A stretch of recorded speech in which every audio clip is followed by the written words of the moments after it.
up to Boston.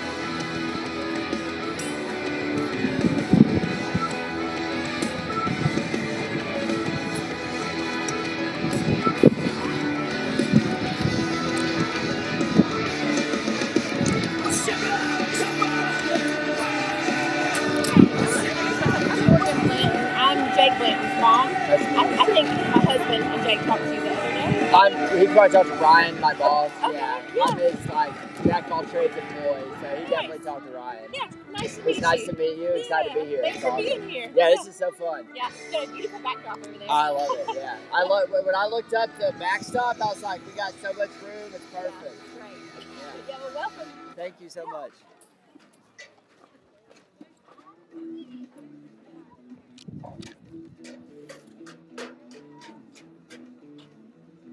You know the day destroys the night, night divides the day.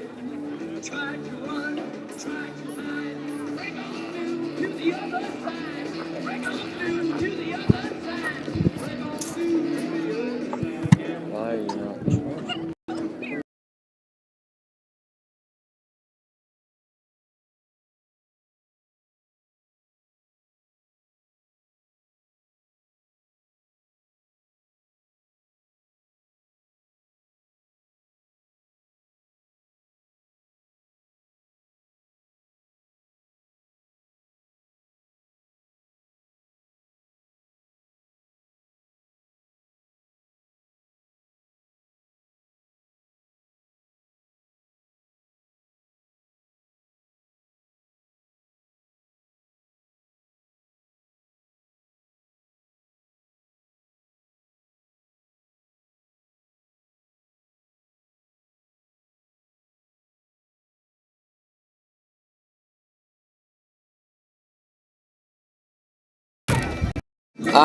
Watch.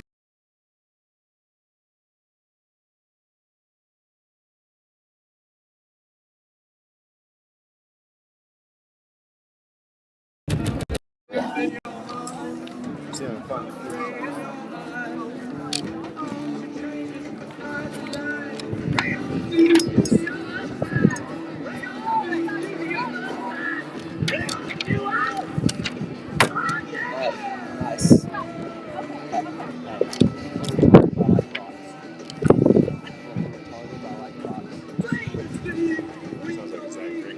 No, that's fantastic.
Welcome to Baseball University of the Blue Ridges, Western North Carolina Scout and Streaming Series, presented by CamWood Bats.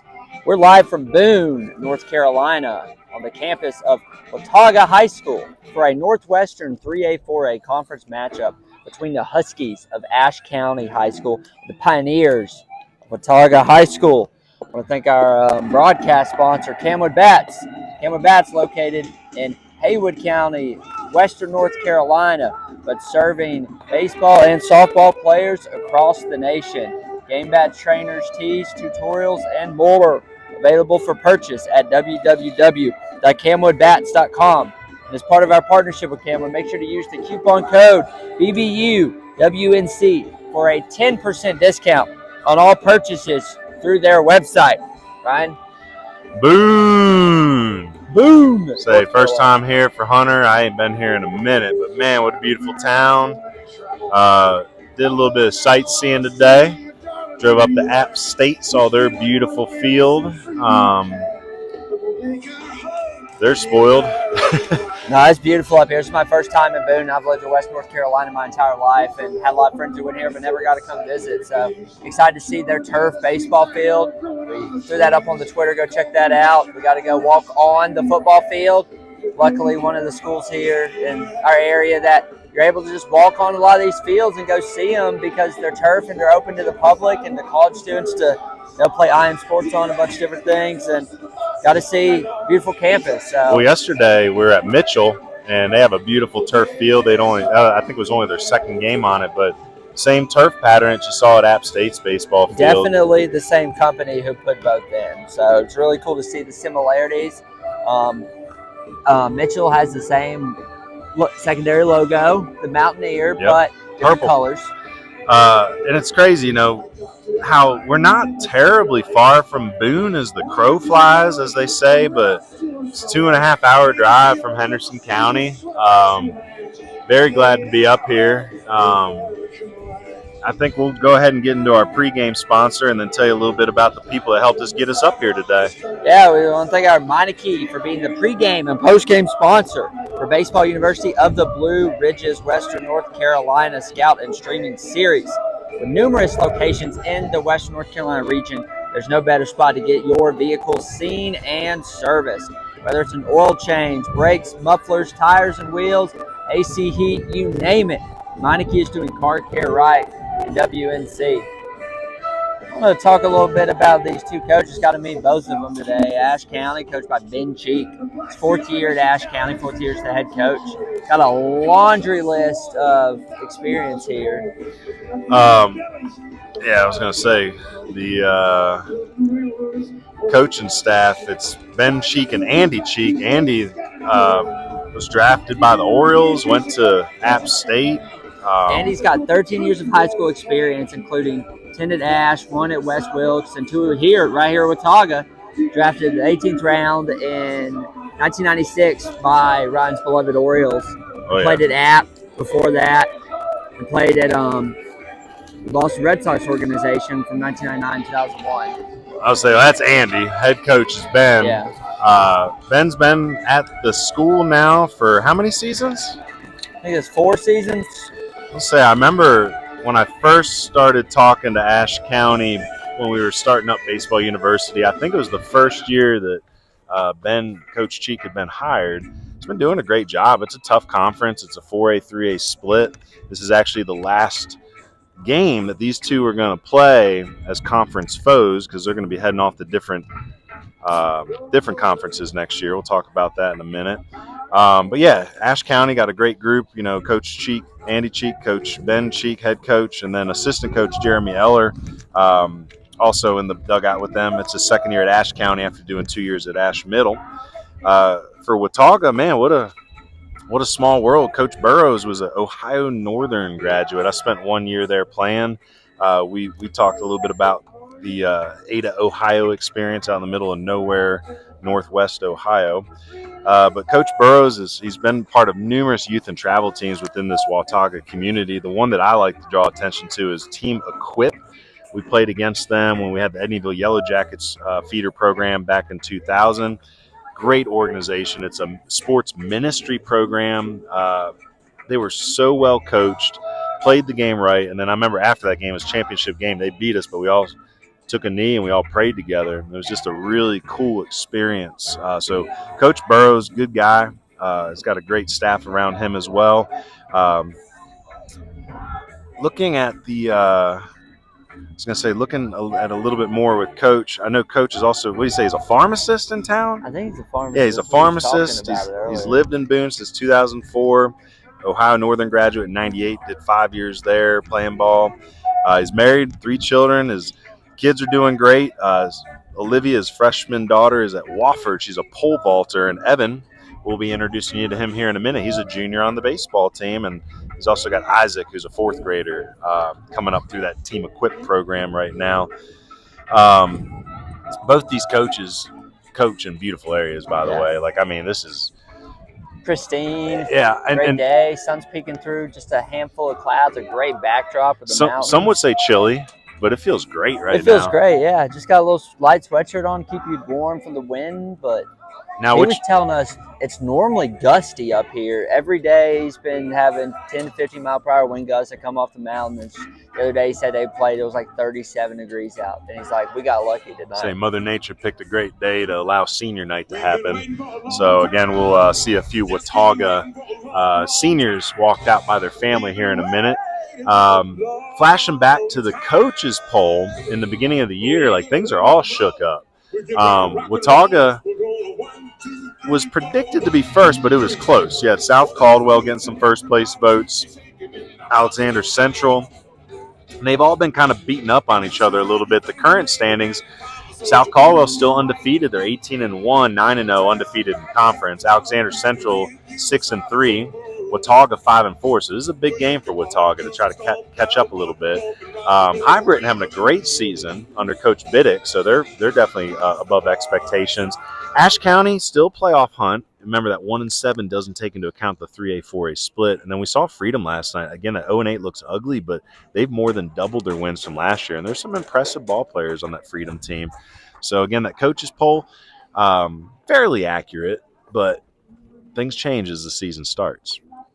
Yeah, I want to detail a little bit about last year for these two programs. Ashe County, 2024 went 13-10, 5-5 in the conference, tied 3rd with Alexander Central. They made it to the playoffs. They're number 8 seed. So they got the 3A number 8 seed, I should specify. So they got the 3A part of the split conference, but they lost to number 25 seed Central Davidson 1-0. On the other side, Watauga, 15-7, 7-3 in conference, finishing 2nd behind South Caldwell, getting the second 4A spot, number 11 seed. South Caldwell being top 10 seed last year in the playoffs, but Watauga losing to Davie, number 22 seed, 3-2. It's a great program over there. The Davie, I think they're the Eagles. Yeah, they're strong, and that's the thing too. Is make note, guys, that these better mountain teams out here than the foothill teams, they're going east to play their out-of-conference games. So that's why these records look the way they do, is they're taking on some tough out-of-conference foes.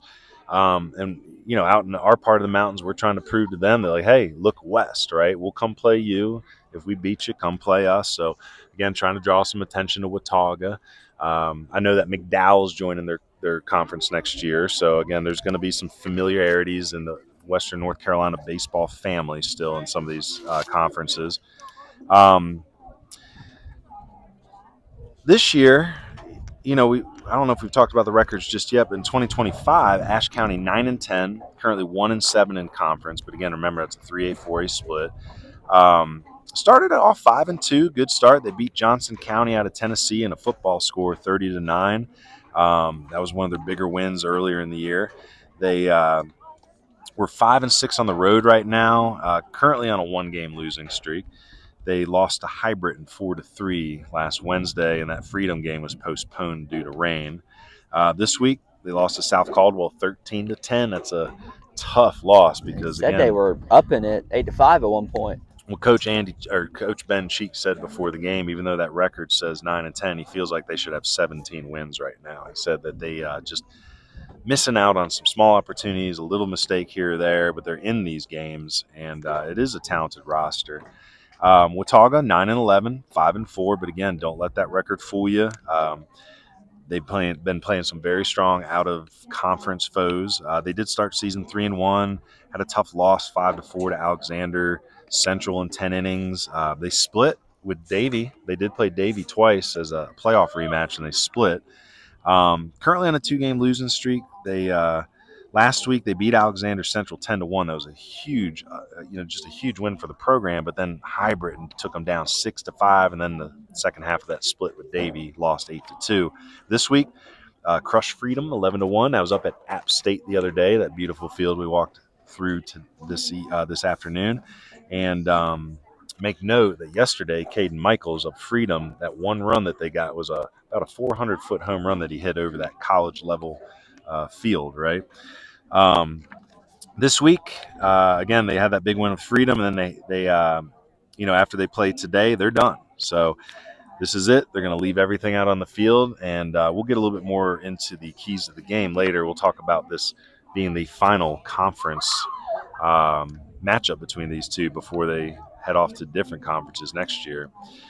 Now you're thinking about these travel home and away sponsors. Give them shout outs. I want to appreciate our travel sponsor this evening, the Daniel Boone Inn, sponsoring, helping Baseball University with the travel expenses we encountered throughout the spring, including gas, food, and in some cases lodging. Had some lodging last night, stayed in the La Quinta Inn here in Boone.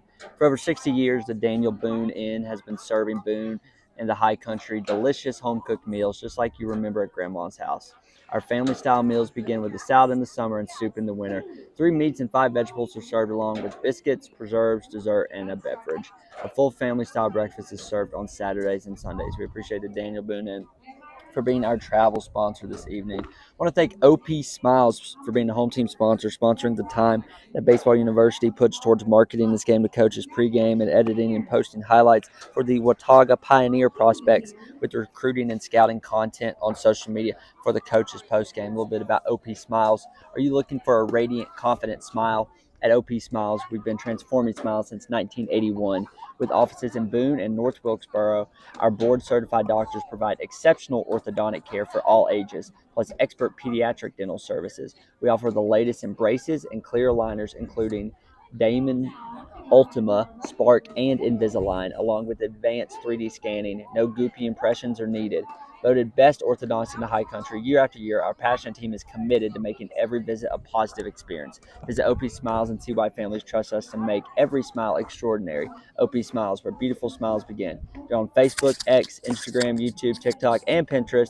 And the locations are, the Boone location is 373 Boone Heights Drive in Boone, and the North Wilkesboro location is 1922 West Park Drive in North Wilkesboro. So we appreciate them for being our home team sponsor.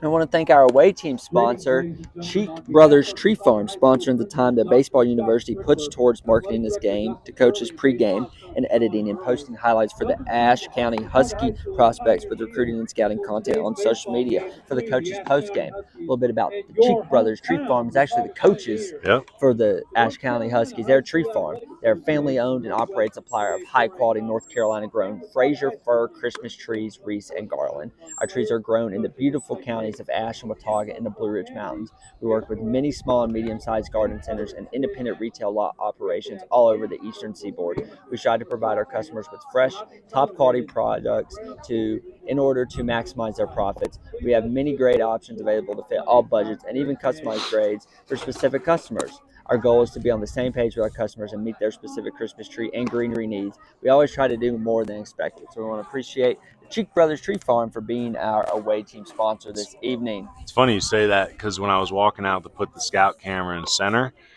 that same green fake Christmas tree material, that's what lines that whole outfield fence. Yeah. And I'm wondering if they did that because of the evergreens. You know what I'm saying? Like Watauga, Ashe County has that Christmas tree feel to it. And, man, it must have took forever to wind that wire all the way through there. The assistant coach earlier for Watauga, and I was like, I love these things over there. And I didn't realize it until after I complimented him on that. When I looked out at the center field fence and seen it, I was like, oh, that's not a windscreen. Yeah, that was Coach Scheffler. I know Coach Scheffler's got a pretty good background as well. It's a good staff inside that dugout. Did I put any notes? I thought I had some notes on Coach Scheffler. They're definitely right there. Either there or they're They're in the coach's notes. I'm hoping I emailed it to you. If not, just take my word for it that Coach Scheffler's done some things. Yeah, that's all good. Well, and again, we definitely appreciate these sponsors because this is one of our longest trips of the year. Maybe, is it the longest trip of the year? South Iredell. Yeah, that one was kind of, but that was a twofer as well. This was a twofer. We'll see how far driving Hayesville. back. We're going to Hayesville in 2 weeks. Hayesville's going to be a further drive than Boone back home. That's going to be something. That'll be a day game. Again, thanks to our travel sponsor. Yeah. Daniel Boone Inn. We got Stand Up Like Inn. And remember, that's Daniel Boone. DAN''L. Daniel Boone Inn. I like that. Well, where are they now? Both these groups have some talent that they produced over the last few years. For Ashe County, they got a few guys in college still. Got some good news today. Hayden Jenkins, left-handed pitcher that we worked with a couple years ago. He's at Surrey. He's been having some arm issues. He just threw his first pain-free bullpen in a while. So glad to hear that Hayden Jenkins is healthy again, left-handed pitcher. Canyon Pennington is the older brother of Kai Pennington, who's playing in this game. Canyon is a catcher at Guilford Tech. Graduated in 2022, I want to say, maybe 23. Good kid. He was a very high character kid. I was a big fan of Canyon, enjoyed working with him. Sam Tibbs. Sam, I think he's the older brother of, I think, tonight's starting pitcher, Jordan Tibbs. Sam is at Bryan College. It's an NAIA school out in Tennessee. And then lastly, this is a big name, Hogan Windish. He was a UNC Greensboro grad and then became a 7th-round draft pick for the Seattle Mariners, and that's where he still is in the AA system. Now, on the other side, Watauga, again, I mean, we walked in here today. They got numbers retired. They got a Hall of Fame, up here. We'll get on the baseball cube here in a little bit, but current guys still playing. You got Cooper Critcher, freshman catcher down at Caldwell. Jamison Hodges, he's a freshman middle infielder at Milligan, that's NAIA over in Tennessee. Jacob Dilley, sophomore catcher at UNC Greensboro, so D1 guy.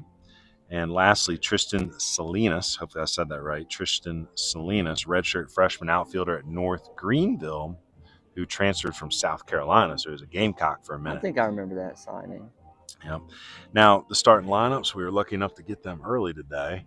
I'm hearing the national anthem, but it's the softball game. So I feel bad because about half the baseball crowd decided to stand up for it. We're the rude ones.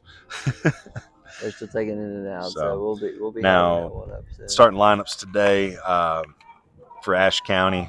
You got Brody Burgess and Drew Cheek in the 1-2 spot. Both of them are Bluefield State commits. That's a Division II that's only 2 hours from us, and a lot of people need to look into Bluefield State, just over the border from Virginia to West Virginia. It's coached by Scott Considine. Batting third is going to be your starting pitcher, Jordan Tibbs. We've heard good things, about 83 to 85, so we'll see where his velo is today. 4 spots going to be Gavin Eller, followed by Ben Cornwell in left field. Eller's third base, Cornwell in left. Eli Gilly Suit at first base. And then number 10, Hayden Goodman batting 7th. He's the DH. He's DHing for the second baseman, Jordan Eller. Kai Pennington will be in right field, batting 8th. And into the 9 spot is Bryce Peters, the shortstop. Now for your Watauga Pioneers, it's going to be Evan Burrows. That's the son of head coach. Evan Burrows going to be in the number 1 hole, leading off, playing second base. Maddox Green, that's the Carson Newman baseball/football commit, be playing shortstop. Great athlete. He was a state games participant. Jake Blanton, center fielder. It's a name that we've been hearing some good things about. Junior. Cade Keller, third baseman, batting in the cleanup spot. J.T. Cook, he's one of the seniors that'll be celebrated today, along with Maddox Green and Dylan Zaragoza. Zaragoza's in the 6 hole behind Cook. Number 7, batting 7th, is going to be number 13, J.J. Everett in left field. Brett Vanoy will be the catcher. And in the 9 spot, the DH, Walker Rensdell. I think I said that right. Let me double check. I know I don't like it when my name's mispronounced. So again, that is, Walker Ransdell. In the 9 hole, he's DHing for the pitcher, Daniel Jones. Now let's jump into a few more of these names. Again, we mentioned Drew Cheek and Brody Burgess heading off to D2 Bluefield State. I know Drew very well. He's one of our we're very proud of Drew. He's one of our top players to come out of Baseball University. Saw him back in, I want to say it was August of last year at our Brevard College D3, Brevard College prospect filming. Did a great job. Caught the attention of a few coaches there. Went home, put his films together, and we got things cooking for him real quick. It's a smooth left-handed swing, you'll see.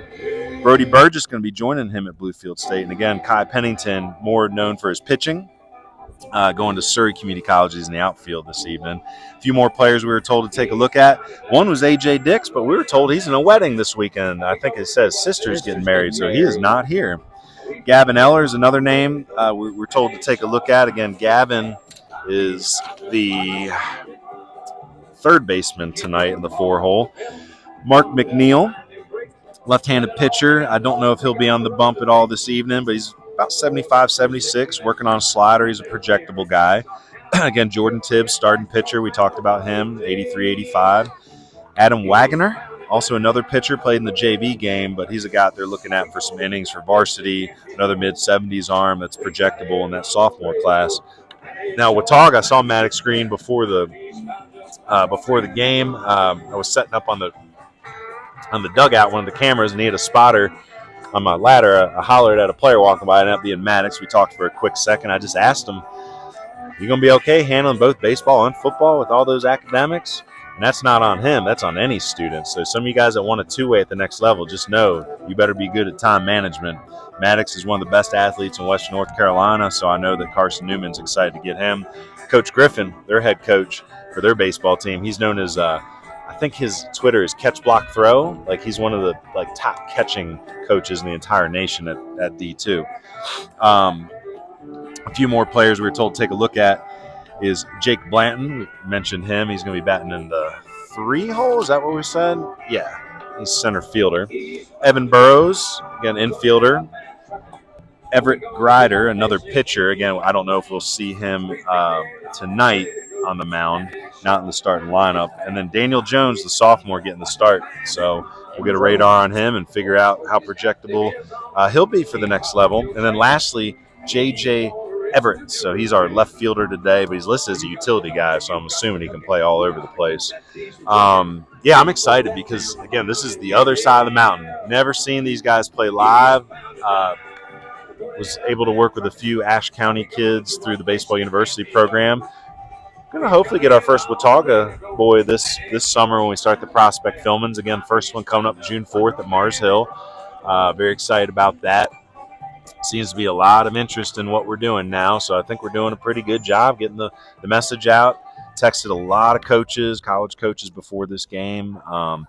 Again, trying to give them a different avenue to find some talent, because I don't know if y'all have heard the rumors, but they're not scouting your showcases that much in the summer anymore. They're dependent more on connections with coaches, reliable scouting reports, and not wasting any time, because the transfers, the JUCO transfers, it's hard to compete with those 22, 23-year-olds in the transfer portal. So, again, they get a chance to see you play live through our broadcast, and we hope it's helping. You want to take a look at those power rankings again? Go ahead and throw them up. And these, I'm going to tell you right now, these power rankings are about to get shuffled. There has been some mighty matchups and mighty upsets this last couple weeks. So I'm going to pull up my Twitter real quick. I'll just mention the top one for the Mountains. RS defeated Tuscola. What a win for the Hilltoppers. I believe that's in the Shelby tournament. They went down there. It was, 3-2, I think? Now they got a heck of a final game. Yeah, RS playing Crest. Crest in the Foothills 10, number 4. They could move their way up by beating a big RS team. RS will probably move their way up with a couple losses for North Henderson and Tuscola. Now, yesterday there was a 6-6 tie due to the darkness, because Asheville, although their field is beautiful, it does not have lights. So West and Asheville went 6-6. I don't know if that's a final. I don't know if that's to be continued, but that's an interesting little cliffhanger. Again, Hunter mentioned RS over Tuscola. That's Drew Yelton right there, folks. Drew's a College of Charleston commit, and he cut them up yesterday. huge shocker in my mind, but Lincoln Charter loses to Charlotte Country Day. No offense to Charlotte Country Day, but they have been struggling. They only had 5 wins on the season and double-digit losses, so big upset there. North Lincoln beating all those New York teams in whatever spring break tournament they're playing. They won 13-0. Smoky Mountain took an L versus the Tennessee Vikings in their spring break tournament. I know they're playing right now as we speak. And then lastly, got to give a shout out to Burns, a loud 14-1 W over Trinity in their Wilmington spring break tournament. As for today, West Lincoln defeated Pisgah 3-2. So I tell you, West Lincoln's a good team. Dropping off. West Lincoln could move their way into being considered here soon. South Point's probably going to take a falter. I believe Gaston Christian has rattled off some wins this week, so see them. Yeah, they beat Gaston Day 10-0 today, so they moved their way up. East Lincoln playing some tough opponents in their spring break tournament, correct? What's that? East Lincoln. Aren't they in a spring break tournament? I think them and North Lincoln might actually be in the same one. East Lincoln had a W this morning. Okay. They did win this morning. I like East Lincoln. I really enjoyed watching them play. I thought Coach Mateel did a really good job managing his pitchers because they're playing. That was a game where they were facing off against Hickory and Maddox McCree, who's an NC State commit. And he was pulling his pitchers, trying to manage pitch counts. T.C. Robertson's a lot like that. They're not going to sacrifice their pitchers' arms for a W. They're going to make the whole team earn that W. So, we'll detail a lot of scores once we get later into the evening. But right now, we want to talk about our week 7 player of the week, Peyton Maben, North Henderson High School, my alma mater. 4-6 at the plate, 5 ribbies with a double and a bomb, and another walk. He also got the win. Yep, and speaking of good pitching management, Justin King could have let Maben keep rolling in that game, but they were kicking their teeth in, and he said, why am I going to waste my pitcher's arm? So he pulled him after 3. Still a great W. I want 13, 12K. Yep, I want to say it was a 17-1 they ended up winning that game. So again, save your arms. Peyton's had a great year too. Threw a no-hitter against Irwin. He was all-state last season as a sophomore. Great future, and he texted me today. He's starting his first lesson with Nova, so he's going to be working with Anthony Payne this afternoon. So, awesome. Again, I feel like everybody that Coach Payne works with, I see 5 to 10 miles per hour jump. Not immediately, but it's through the hard work that he teaches you. So congratulations, Peyton. I hope you chowed down on that Asheville mix. Popcorn Poppies, handcrafted popcorn. Player of the week. Thank you, Poppies. They've been great. Love the Poppies Asheville mix. I need to get a bag next time you go grab some. Well, I had a bag the other day at the Brevard game. I went to watch them play NC Wesleyan. It was peppermint chocolate. Dude. It's crazy. Pretty sure I went into a diabetes coma, but it was delicious. Let's get into those keys of the game a little earlier than we're used to. We'll get them in before the PA announcer starts announcing lineups. Meineke Fleet, keys to the game. What makes Meineke the smart choice for your fleet solution to meet the needs of any fleet, including fleet leasing, being self-managed, rental agencies, and more? Meineke is proud to sponsor the Meineke Fleet keys to the game. Good evening, ladies and gentlemen. Our first key, and again, we might end up shushing up here for the senior week stuff, but let me see if I can squeak it in. This is the final showdown between these two schools. They're switching, or not ever, but they're switching conferences, and a lot of these kids grew up in that team equip program. They knew each other from youth. This needs to be an emotional game. They need to put it all out on the field and make it a nail biter. So final showdown. Let's have a show. Key number 2, target the weak spots. Like I just said, y'all know each other. These kids grew up with one another. So try to execute and try to exploit some of the weaknesses that you might know about some of your counterparts out there because you played with them the last 5, 6, 7, 8 years. And then lastly, I might be kicking myself for this one, but I said chilly baseball means pitchers need to stay hot. It's supposed to dip down the 50s. It will once the sun goes behind. It's beautiful right now. Maybe these guys are a little bit more used to it, but when it gets cold, that's where the free passes start, the hit by pitches, the feet stop moving in the infield. You see the errors. So again, chilly baseball means pitchers need to stay hot and keep moving today. We're going to shut up here and celebrate these seniors with Watauga. So again, 3 seniors. It's Maddox Green, JT Cook, and Dylan. And next up, say it right, Zaragoza.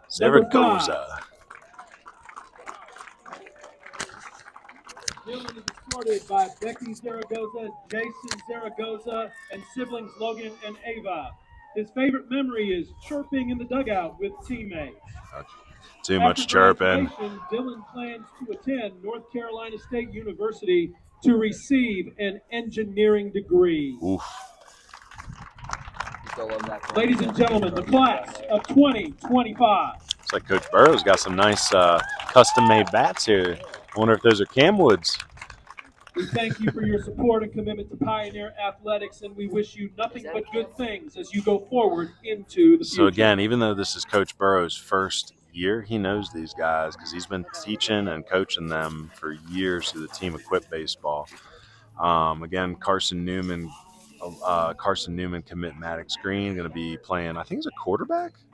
I have to go back and look that up. I want to say he's quarterback. Yeah, he said football and baseball. Yep. And then JT Cook could have played. He's a big, strong kid, made state games a couple years ago, but he wants to do engineering as well. I think he's going to state school.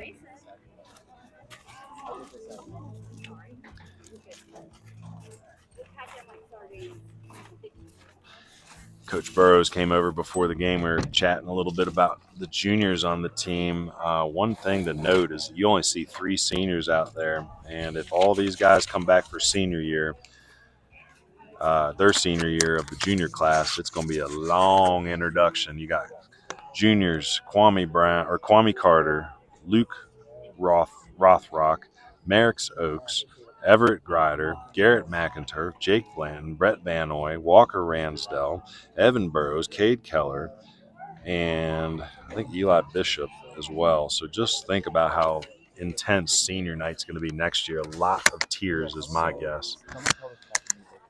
Really been enjoying the time up in Boone. I think that's what makes Western North Carolina special. It's that crooked road. Every little nook and cranny has their own personality in these different towns, different counties, different regions. We've been blessed to find great travel sponsors this year to help us get everywhere from Charlotte to Lincoln to Watauga. We're heading out to Hayesville next week. Rutherford County, been to Madison Mountain Heritage. It's been great. And again, Watauga has been a team that we wanted to check out for a while now. And being a 4A school, bigger population, there's usually more depth, more talent. On the college side of things, y'all may have heard the sad news this week that Limestone is finishing their program. The whole school is shutting down, I believe, and I think that's something you kids need to start thinking about if you want to play at the college level, is just what does that look like? You have the mess of the transfer portal, all the extra graduation years, but now you have this whole tragic scenario where private schools are struggling to make revenue, and they're shutting down. You saw, was it Birmingham Southern? Or no, I think it's Birmingham Southern. It was the D3 that made it to the College World Series last year after the school had already been closed down. So we got to figure out what baseball is going to look like at the amateur level after high school moving forward. I reposted a tweet this morning that I posted in January about my concerns, and it wasn't really supposed to spark controversy, but I came across a Wall Street Journal article back in January. It talked about how in the last decade there's been over 500 closures of private institutions. I don't know exactly all the factors, but my guesses are, one, college education is just not economically feasible for a lot of U.S. families right now. You see $40,000, $50,000, $60,000 a year price tags on some of these, and even when you get it down to 20 or 30, it's not necessarily the wisest decision for some of these folks who know that they don't want to study a traditional degree. You got a lot of kids now are going into trades, entrepreneurial. And even if they do want to go to college, they know they don't want to get into 5 or 6 figures of debt. I don't really know where it's all going. It's not up to me. I guess the next question is how does this affect the opportunities and access to college athletics for these kids? JUCO's popular, JUCO's hot, but JUCO's almost becoming like a second, and again, I'm not saying talent-wise, but like almost like a high school recruiting scene where there needs to be like a whole market now just to figure out who are these JUCO guys and how do we get them to those 4-year schools now. We'll see. I'm asking for ideas. I want to see it go well, but, personally, when my oldest son graduated high school. He was 4.0 plus. He didn't know what he wanted to study. He went to Blue Ridge Community College, wasn't an athlete. You know, we were able to get grants and all that to pay for school. And I don't know what I would have done if he came to me and said, Dad, I want to go to this school that's going to be a $30,000 a year price tag, you know. So we'll see where it all goes. I wish those Limestone kids luck. I had a couple call me this week looking for help. Some of those dogs on that team will be just fine, but a couple of them that haven't been playing yet have been on the developmental team. It's almost like doing the recruiting process all over again. The one benefit they do have is that they've experienced the college grind. They've gone through their academics. They've passed their classes. That is very valuable in the transfer portal. That's another reason why high school kids are getting pushed aside is they want kids who are ready for the academic rigor. There's the COVID year really hurt public education. A lot of kids, I mean, again, this comes from the coaches. They've coming in, even though they're 4.0 in some cases, they're not prepared to study. They're not prepared for the workload, the time management. So, again, I just think, that's where junior college comes in too. It's low cost, low risk, high reward potentially. So, this is it for us for this week. I think our schedule next week is going to be a fun one. We're back up towards our neighborhood a little bit. We're going to head to Chase High School for an exclusive broadcast. So again, this is one where they contacted us with their own sponsor. So it's outside the 25 games that we're covering through our inning sponsors. And again, we appreciate the heck out of them. But we will be at Chase High School for their matchup with Polk on Tuesday next week. And again, they found us 3 sponsors to bring us in. So much appreciated. Running out of calendar to cover any extra games, but we are excited to let y'all know that we were approved for NCHSAA playoffs. 2 caveats. One, we got to pay the home team $75, which that's fine. We'll find sponsor money. And is it NFHS? National Federation of High Schools. Yeah. That if they're streaming the game, then we will not be allowed to. But I do want to put it out there to families. If your team makes the playoffs, it's essentially a first come, first serve. We need new sponsorship because that runs out of the sponsorship that we had for our inning sponsors this year. So if you want us to come cover your playoff game, get with us ASAP and help us find some businesses or organizations or boosters in the community to help us cover some of the revenues, some of the costs. So again, we appreciate Chase High School and that baseball community bringing us in on Tuesday. On Wednesday, back to the CamWood Bats Western North Carolina Streaming Series calendar. We're going to be at Smoky Mountain. They finally got lights up there. Cal Raleigh's alma mater. Cal Raleigh. Zebby Matthews, too. Zebby Matthews up at the Twins. He made his major league debut last year, I believe. So Zebby and Cal, very proud of them, hoping that they can come back into the mountains and maybe help. Played against Zebby. I don't know if I play against Cal. Well, I'd like to see and again, they're busy as heck. They're full-time training, but when they come home, I'm hoping that they might want to spearhead some Western North Carolina player development stuff out here. Again, Smoky Mountain's got a new coach this year. It's Wes Plemons. He's doing a great job. I coached with Wes in the Edneyville Yellow Jackets organization that we mentioned earlier. I personally thought he was one of the best up-and-coming head coach candidates for years. So very glad to see Wes get that job, and he's done a great job in his first year. And then lastly, on Friday, private school matchup, Asheville Christian visiting Christ School. We're going to go ahead and shut it down here because they're introducing starting lines through the PA, and we'll probably have a national anthem soon after. Number 13, Lincoln Holiday. Number 17, Alex Culver.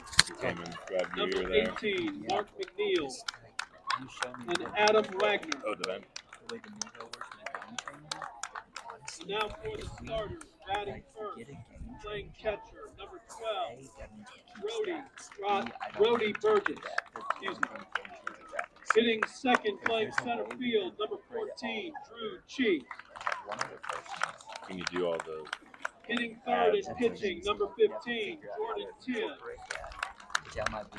Batting fourth, can you run it and through the playing third switch? base, number 4, Gavin Eller. I want to play around with it. Hitting fifth and playing left And I'm going field, to call number the 11, Medford guy and let Manuel. him know we're back on for that gas and Christian. Hitting sixth and playing first base, number 1, Eli Gilling. He might get rid of those cans because his son's a senior. Hitting seventh, the DH, number 10, Hayden Gorman. I'm terrible at names. Hitting eighth, number 5, the right fielder, Kyle Pennington. Hitting ninth and playing shortstop, number 9, Bryce Peters. He might get rid of those cans inside. He says they work with this. I don't know. Second baseman for the Huskies is number 2, Jordan Keller. We need to get the Legion going and get that new sponsorship money so we can buy a new iPad that's a beast. Just figure out, I think the Medford guys will open our eyes to some of the hardwire stuff. Ben Chi.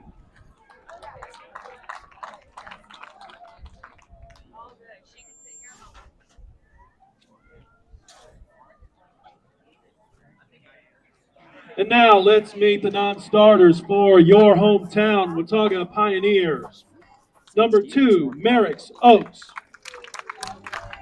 Number 3, Everett Grider. Number 8, Luke Rothrock. Number 16, Eli Bishop. Number 20, Kwame Carter. Number 24, Chase Gillen. Number 15, Garrett McInturf. And Miller Hankins.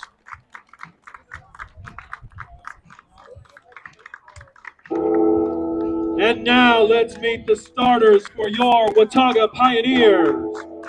Batting first and playing second base, number 23, Evan Burrows. Hitting second and playing shortstop, number 4, Maddox Green. Hitting third and playing center field, number 11, Jake Blanton. Hitting fourth and playing third base, number 10, Cade Keller. Jake rocking the hair. Hitting fifth and playing first base, number 17, J.T. Cook. Playing right field, number 5, Dylan Zaragoza. Playing left field, number 13, J.J. Everett. Catching, number 27, Brett Benoit. The designated hitter, hitting ninth, number 1, Walker Ramsdell. The pitcher tonight is number 21, Daniel Jones. Pioneers are coached by Mike Linden, White, Ryan Blake Shevin, Chris Wentz, and the head Pioneer, Sean Burrow. Oh, so we're past 6:30? Where we at? Oh, 6:43.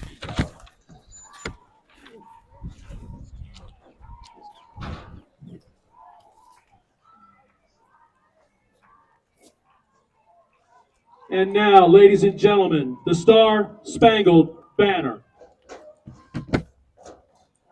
The color guard tonight is provided by the Watauga High School Marine Corps Junior ROTC. Tonight's color guard is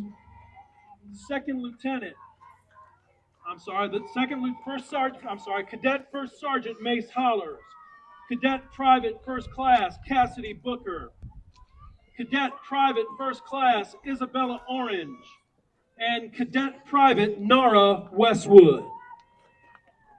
Ladies and gentlemen, the Star-Spangled Banner.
Well, hopefully it's an intense rivalry. I know it is going to be a friendly one, too. A lot of these kids on both sides have grown up with each other. The coaches know each other really well. Ashe County dugout's getting fired up. They're trying. I was going to say, that's the key of the game. The first one, it's the last one where it's going to be meaningful in conference. Well, the first one this year, Watauga won 2-0 back on April 1st. So you know that. Squeaker. Yeah. Just 2. There's some tight games. We'll have to detail some of the games later on. Let's go ahead and talk about our first inning sponsor. We've made it to the first inning. Bloom Patch Farms. Bloom Patch Farm in Hendersonville. Miss Sumner over there. I saw East got a win over Hendersonville. Good for the Eagles. So they beat Brevard, too. Yeah, they're on a little roll right now. I told you, man, it's my one team. It's like, don't be fooled by the record. They beat Tuscola. That was the upset of the year right there. Definitely was. I appreciate Coach Sumner's wife over there, Miss Sumner at Bloom Patch Farms, for being our first inning sponsor, offering over 300 dahlia varieties and all the design services, the floral and VIP cutting and tours and everything you need. I think Coach Sumner's got them playing some good ball, and Miss Sumner's at home making some beautiful dahlias. You know she's busy right now with it being prom season. They said the other day that. Did she end up bailing on the whole corset thing? I don't know. That's what we were pushing last year, but she was saying this year, it's like, I ain't got time for that. Which, again, I don't know. Go on Bloom Patch Instagram and see if they're. She definitely helped out a few of her, friends. And I mean, is prom season over now? I feel like all those proms over. Is there more coming? I've seen so many proms the last week. I don't know because I don't know how the school schedule works anymore. Well, you were talking about the matchups. It's funny because the Northwestern Conference, much like the CVAC, is the only one out here in the West that has a conference tournament. So they've been playing each other sometimes three times a year. Hunter mentioned 2-0. Watauga won this year. Last year, conference tournament, Watauga over Ashe County 2-1. And that was after they split in the regular season, 11-0 Watauga, and then Ashe 7-1.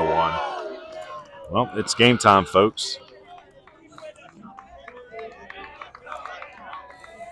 Again, this is the young Daniel Jones on the mound here for Watauga, a sophomore, getting the day. Or pregame.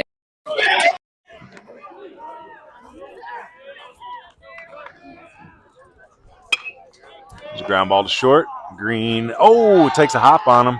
He's going to be safe at first place, so it's an E6 to start us off here in Boone. Up next for the Huskies, number 14, the center fielder, Drew Cheek. So Burgess reaches on an E6. And now the left-handed Drew Cheek playing center field this evening comes to the plate.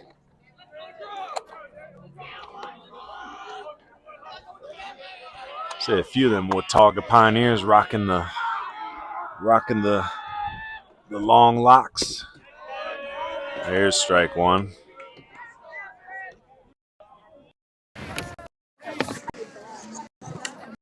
So Drake heading off to Bluefield State. We looked up their mascot the other day. It's a dog, but they're not called that. What is it? They're the Terriers. Terriers, was it? Yeah. I think, yeah. Not the Bulldog. Oh, he's caught here. We'll see if he's going to make it a second. Green makes the tag, and the ball pops out. So Burge is going to hop right back on the bag. So I guess it'll be a stolen base in the book. But had him picked off, ran into the glove of Green, and now we got a runner in scoring position with nobody out. See if Ashe County can take advantage of the baseball gods being a little kind to him here. Good take, leaves it up. So they got the radar gun ready. We'll get a couple reads here on the young pitcher Jones in a minute.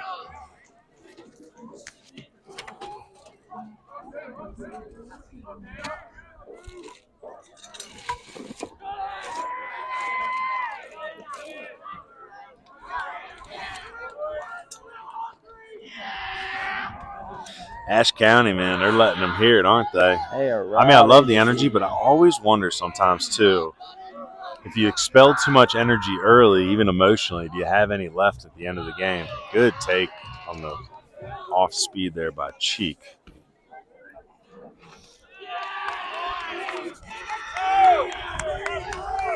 Ooh, so what did we have, Hunter? I got 3-1. Hunter had 3-1. The families are yelling 3-1. The coaches are yelling 3-1. But right now, Cheek's down at first base, saying it was ball 4.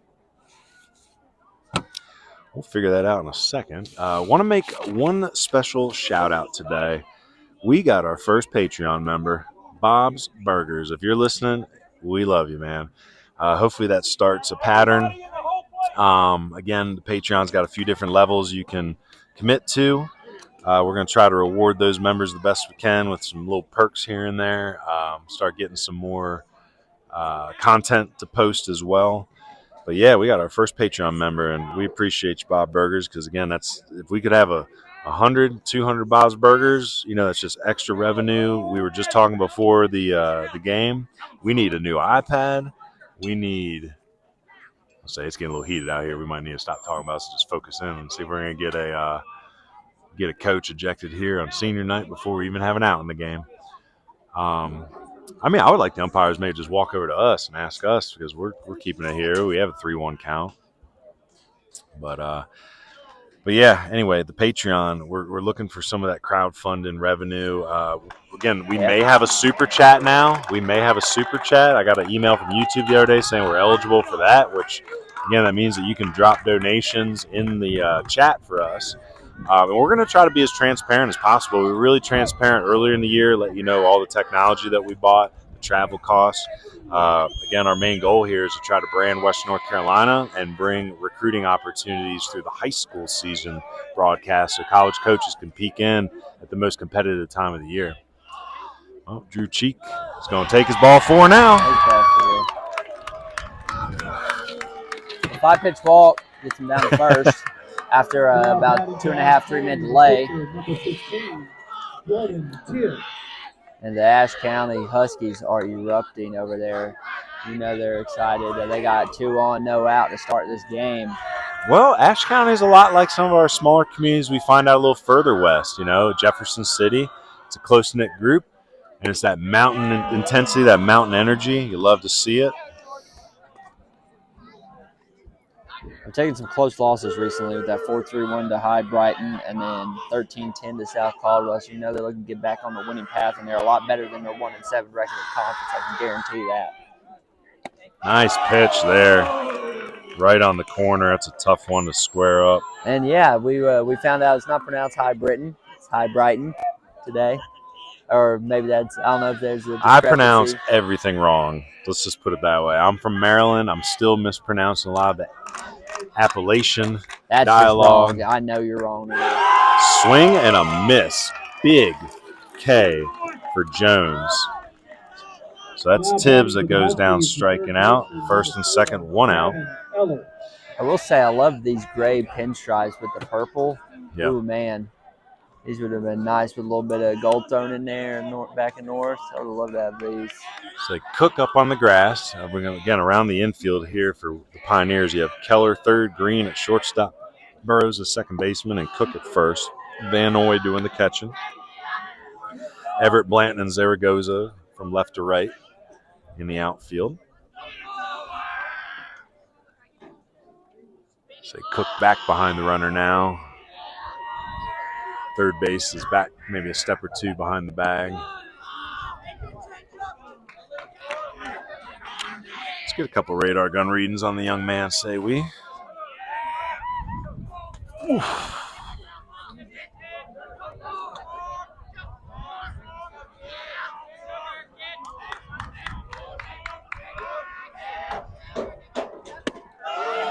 .83 on the gun. A little heat from the young man. So, yeah, Jones, the sophomore, with a little bit of heat early on here, trying to get out of a little bit of a jam here. First 2 runners on. And he hits that 82-mile-per-hour fastball to right field. Zaragoza with some little bit of theatrics out there to haul it in. It's going to be deep enough to send Burgess to third base on the tag up. That brings Ben Cornwell to the plate.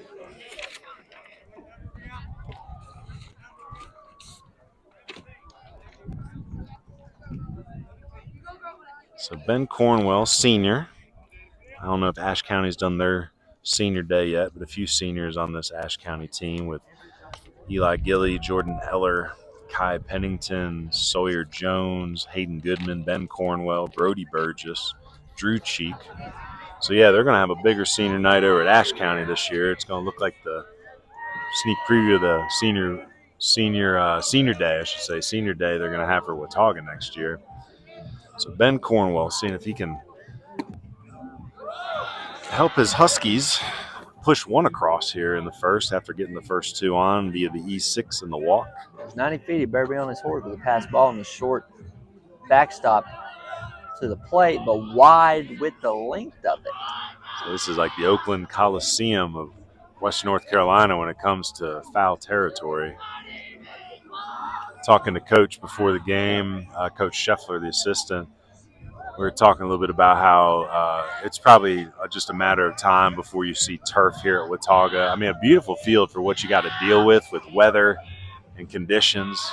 No. The throw was there. The tag missed him. So nice pickoff there by the young man Jones. Pretty impressive so far, 82-83.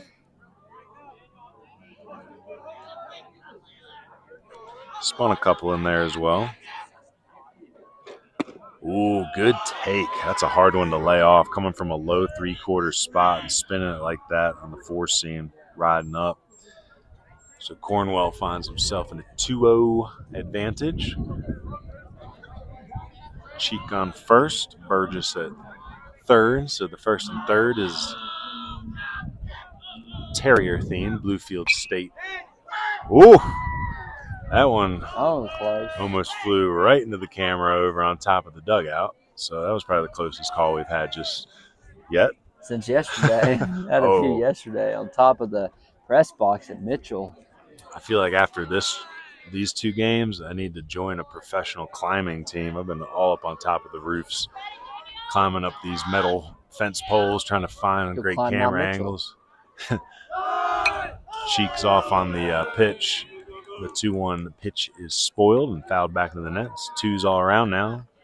2 on, 2 balls, 2 strikes, 2 outs. Now we're very close to the highest incorporated town east of the Mississippi River. Ryan looked it up. He asked, what'd you ask, Grok? I asked Grok, what is the highest elevated incorporated town on the east of the Mississippi? Wait, that could be a trivia question. That ball's blooped into that Bermuda Triangle. Just foul. We should ask people to put that in the chat, and we'll come back to it. It was Beach Mountain? Was that what it's called? Oh, shoot, I wasn't even listening. So never mind. I don't know what it's called. Yeah, it was Beach Mountain. That's what we could do. We could add a trivia question to this to get you. Why I love they do that on MLB games and college games. Why have we not thought about that till now? Well, it's a growing idea, Hunter. Again, every day. Must I remind you what last year looked like all by myself? Oh, I remember. So Cheek was off on the pitch. He takes second. The throw goes to third. There's plenty Burgess of times is back. when I watched you and my dad talk with just the iPad on the YouTube as one of our 3 TVs in our living room last year at college.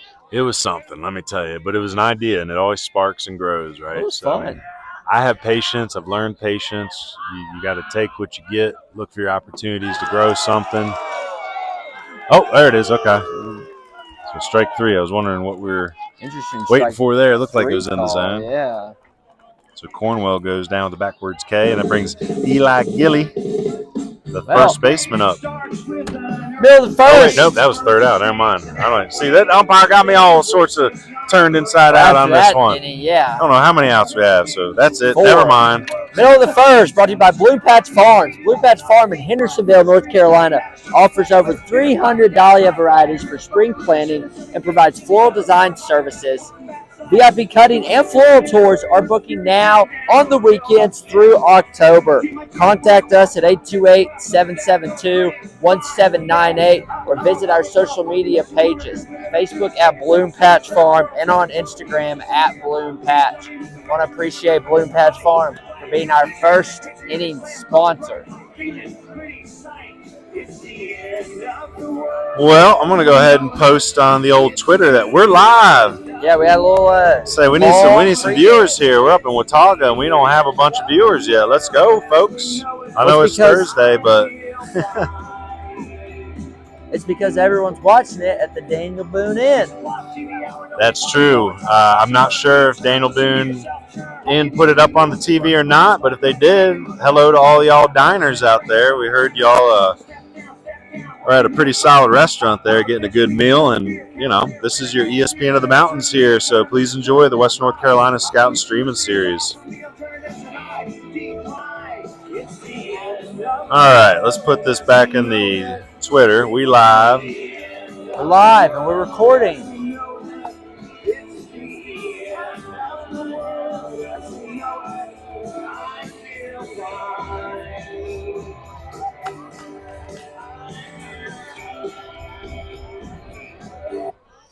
So the Pioneers got a senior night.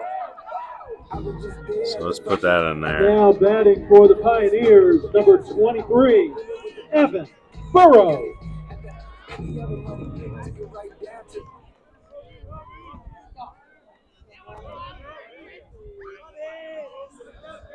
Well, I know Coach. Oh, there's a swing, and that's a shot right through second and first. So base hit there, right from the get-go. Evan Burrows. I was saying Coach Rollins up at Paul DeCamp was giving me a hard time last night on the stream because I kept falling behind, trying to keep up with stuff. I was always an out behind. Green. Oh, not the Terriers. Coach is trying to call me. I'm in the middle of a broadcast, Coach. I'll hit you up in a minute. But it's the Big Blue. I knew we had it wrong. It's the Bluefield State Big Blue, and they have that Terrier dog or whatever that dog is. It's a vicious-looking dog. What was that? But, yeah, let me get that right. I messed that up enough for Coach to want to holler at me. Yeah, I remember. So, Evan Burrows on first base. It wasn't Terriers, a Great Dane. Great Dane. God dang. I know it was some breed. I don't know my dogs. All my dogs are mutts. The only dogs I like are English Bulldogs because of the University of Georgia. Yeah. That ugly dog. Ugg's not ugly. The Bluefield State Big Blue, and that's the Great Dane. See if we got an image of him here. Yeah, there he is. That's I want to call Coach back here in a minute and put him on speaker and have him give me the old what it is. Look at this logo of him, man. That thing looks vicious. I love that logo. I'd put it on the hat. Say Coach Trawick from Arkansas. Was it Rich Mountain? I think he's coaching at. Just texted. My cousin lives not too far from him. I'll get out there one of these days.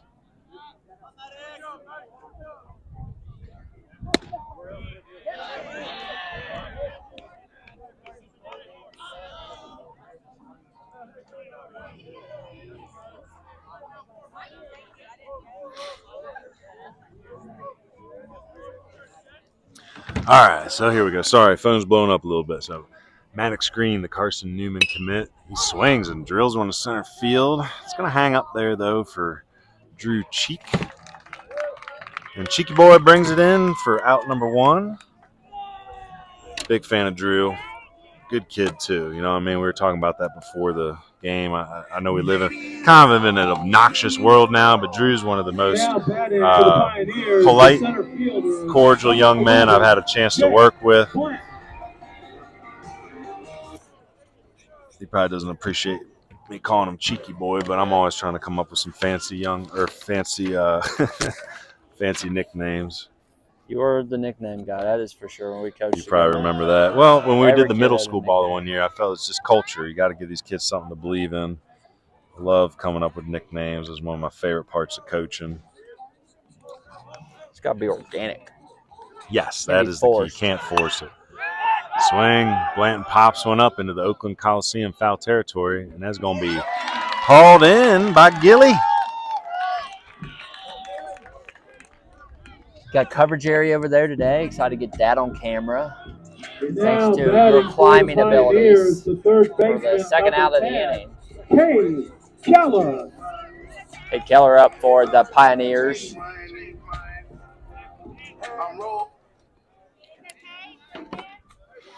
All right, catching up with my book here. So the foul out by Blanton on the first base side is the second out. And that brings Cade Keller, third baseman, up.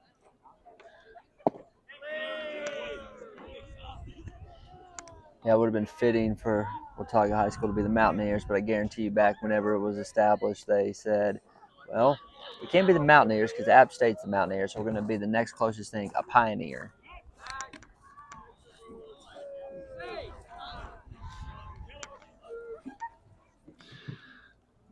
All right, so again, this is Jordan Tibbs on the bump here for your Huskies. Runners off on the pitch, and Burrows is in there.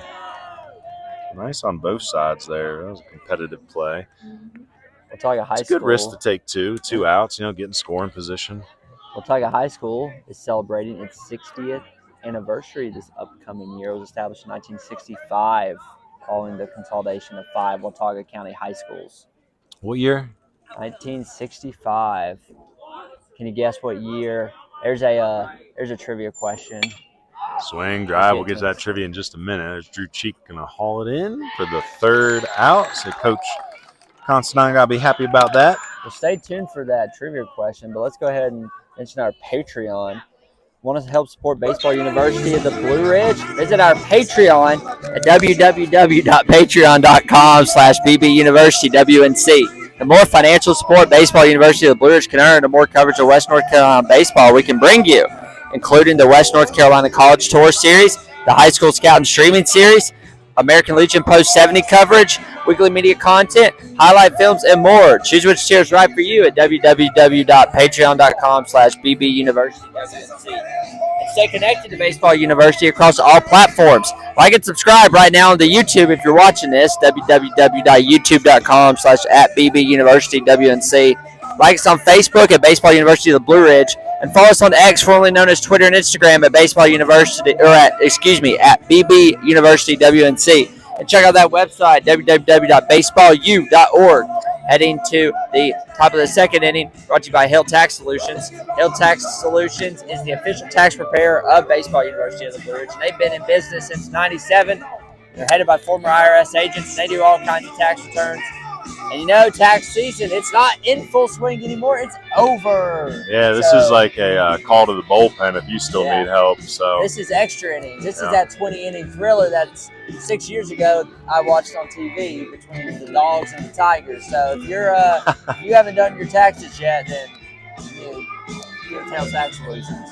You got bigger problems. But yeah, that trivia question you wanted to mention. We said Watauga was established in 1965. Can you care to guess where the local college, App State, was established? We'll get back to it later on in the broadcast if we remember. They're celebrating a specific birthday this school year. Oh, I remember the number too, so I won't say that. Don't say that because someone can do some math. Oh, just want to emphasize again, folks. I got to know my mascots better. Bluefield State, Big Blue. It's a big Great Dane. It's a Great Dane. If you don't know what a Great Dane is, it's that big old dog you see. You put a saddle on it and ride it around. Say they play Bluefield State plays up in that old Orioles minor league stadium. We used to go down there play when I was younger as the Bluefield Orioles. It's a nice little minor league park. I think they got the trees that out, all those tall trees that I guess they just create that backdrop, a beautiful backdrop down there. I don't know. I haven't been there in a minute. Drove past Bluefield not too long ago. We had to go the long way home from Wisconsin after the hurricane because all the highways are out. We drove through Bluefield going down 77. I'm telling you, kids, there's a swing. It's going to stay up. Is it going to stay up? And that ball is out of here. There's a home run by Eli Gilly. No Gilly suit here. He ain't hiding nothing. He just put one on the board. So it kept staying up. And that is a solo home run for Eli Gilly. Well, Ashe County trying to play spoiler here early. Gotta be careful, though. I do feel like the baseball gods get on you for celebrating too early. You know what I mean? So they got to conserve some of that energy. One of the content pieces that we're going to put together for you here for the Patreon for our members is we're going to go back and make a highlight film of the top home runs, top hits, and top defensive plays that we have seen throughout the year at the end of the season here. So, but yeah, the lefty Gilly, Eli Gilly. What was that, 325 down the right field line? So I was probably hit about 335. He's a senior. Got some pop in his bat, that's for sure. Coach Cheek didn't tell me much about him before the game, so I assume he's probably just getting ready to go to school.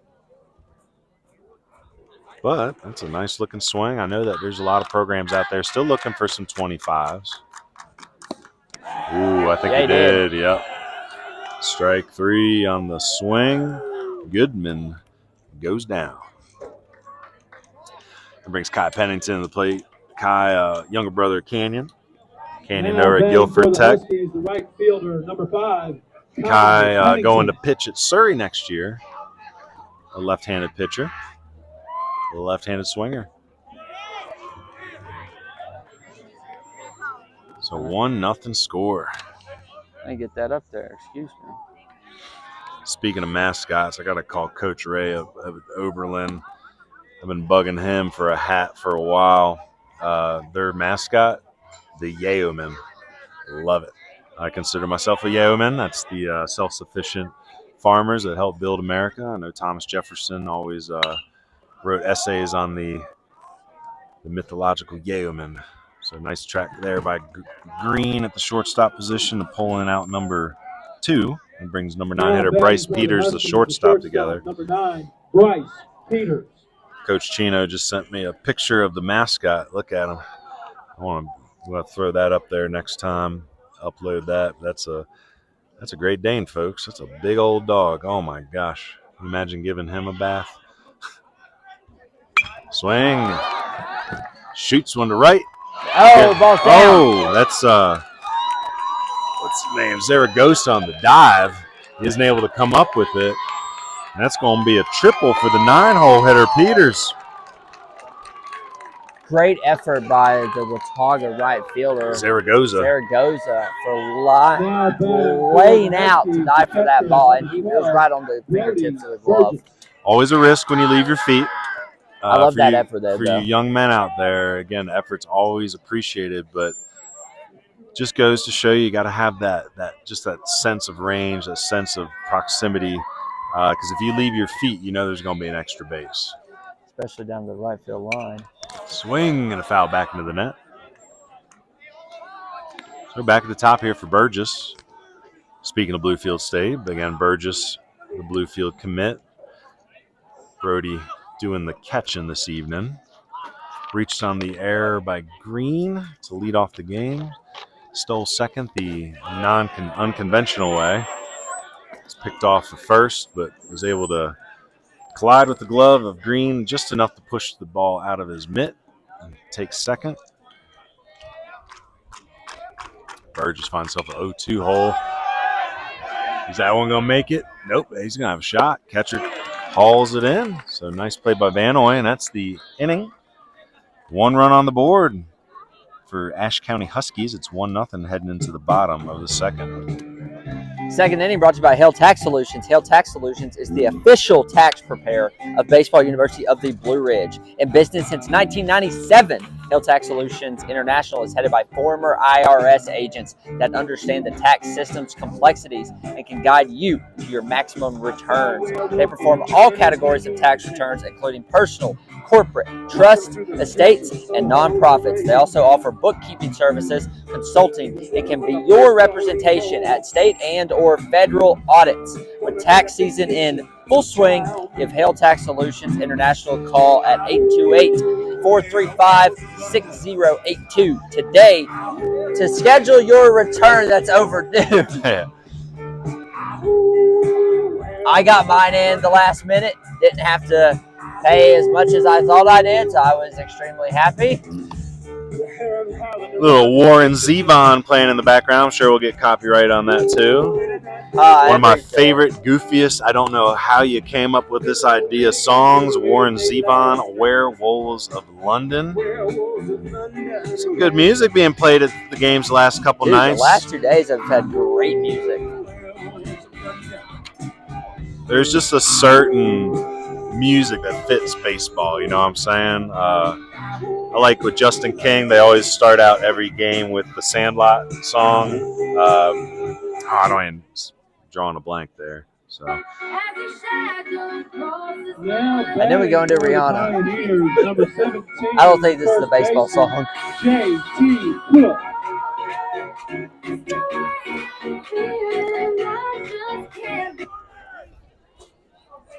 But I do enjoy a good Rihanna pop song every now and then. So, texting with Coach Treywick over at Arkansas Rich Mountain, a JUCO out that way. Thought he was closer to my cousin. Maybe not. It says about 4 hours, but he started off. I met him at he was at Paul DeCamp. He recruited Nate Toney, who we know really well, and then he went to Arkansas State, and now he's the head coach at Arkansas Rich Mountain. And man, we've been talking about it a little bit recently. There's a swing, and that ball's through the 5-5 for JT Cook. But some of y'all got to look at JUCO ball as a chance to go have an adventure. Like, if you're a dog, you don't have to go to our Region 10 schools. Like, Coach Alm from Polk told us about how he went to Schenectady up in the Finger Lakes region in New York. I still got to figure out the name of the school, but I know Amani Perrin's out in the Dakotas somewhere for his JUCO ball. I mean, go have an adventure. You can always come home. Coach Alm came back and finished off at Newberry. But you'd love to play for Coach Treywick. He's one of the better gentlemen in the game. Smart guy, good player development guy. I stole a lot of pitching stuff from him when I was coaching. And it's like you boys got to open up your minds a little bit because it's such a hard market. You got to see what's out there for you. You know, I suggest looking anywhere east of the Mississippi River, but there's more even beyond that. So Cook after the leadoff single. Now we have the other senior, Dylan Zaragoza. Again, I think JT was good enough to play some spots. He wanted to study engineering, though, very high academic. We talked a little bit about just going through Region 10, the pre-engineering of the JUCO ball. He's been a great JUCO guy. Uh-oh, we got two here, potentially Eller. Nope, he only gets the one. So Eller to Peters, it's a force out. So is that 4-6? And a fielder's choice for Zaragoza. J.J. Everett's the left fielder to the plate. Number 13, J.J. Everett. Again, Everett listed as a utility guy, so assuming he can play a couple different spots. I have to get a look at him when he goes up the left field, see if he's a righty or a lefty thrower, left-hand swinger here.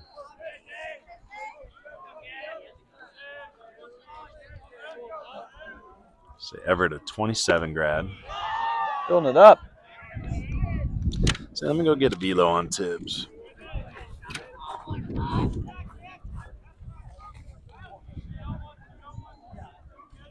Tibbs takes a few looks. It's a runner. Missed to the plate. Big swing up high. We got 74, but might have been off-speed change. We'll see. Change up.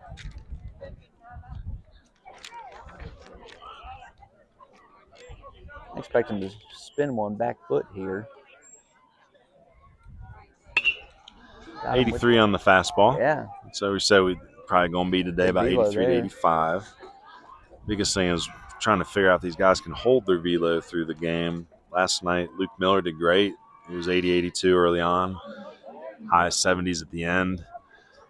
He's kind of hard on himself, too. I don't understand why. If I was a sophomore throwing low 80s, I'd be stoked. Yeah, it's good. Some good ball players in that Freedom game last night. Nice off speed there. It's like curveball 71. Gets the strikeout of Everett. So that's a big K. Pioneers, the catcher, number 27, Brett Benoit.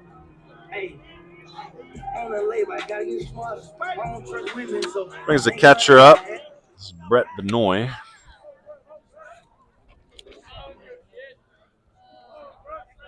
Brett, part of that very large junior class for Coach Burrows. And you say 11 juniors? Something ridiculous. And again, if they all come back next year, they're going to have to start their senior night a little earlier because they wanted this game to start 6:30. And with 3 seniors, first pitch 6:45? Something like that. Big old chopper foul.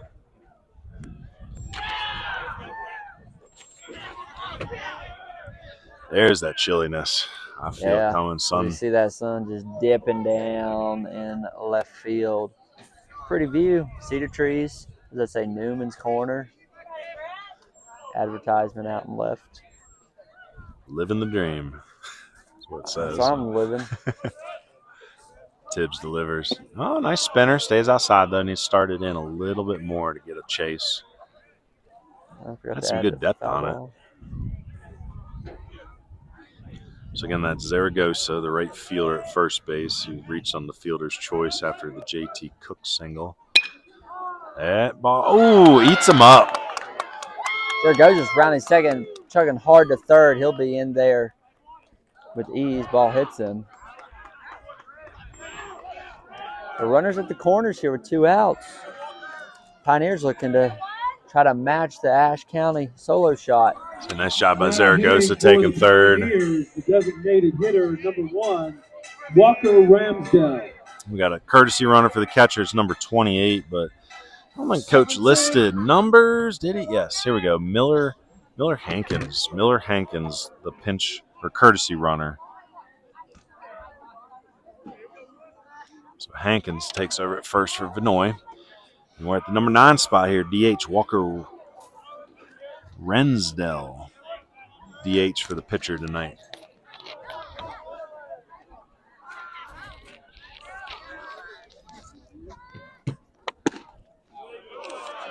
Good take. So Walker, another junior. Another junior. You got to take a guess. They're probably a junior.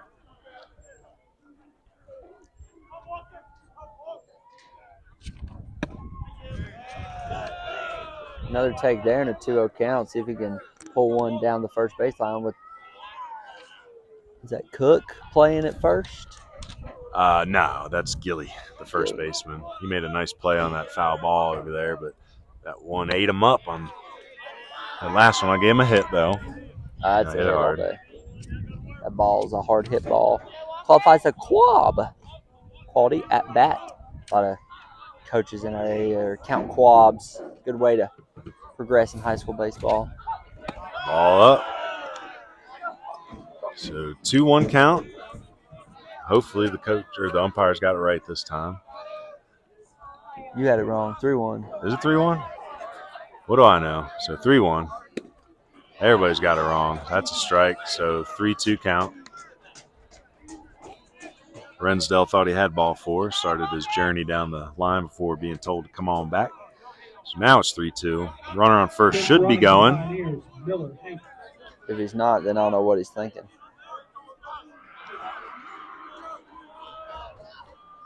See if Hankins. Yep, Hankins goes. Swing, and there's a drive through the 5-5. We're going to have ourselves a tie ball game. And with the runner going, he's going to make all the way to third. First and third situation again. So RBI single by Rensdell.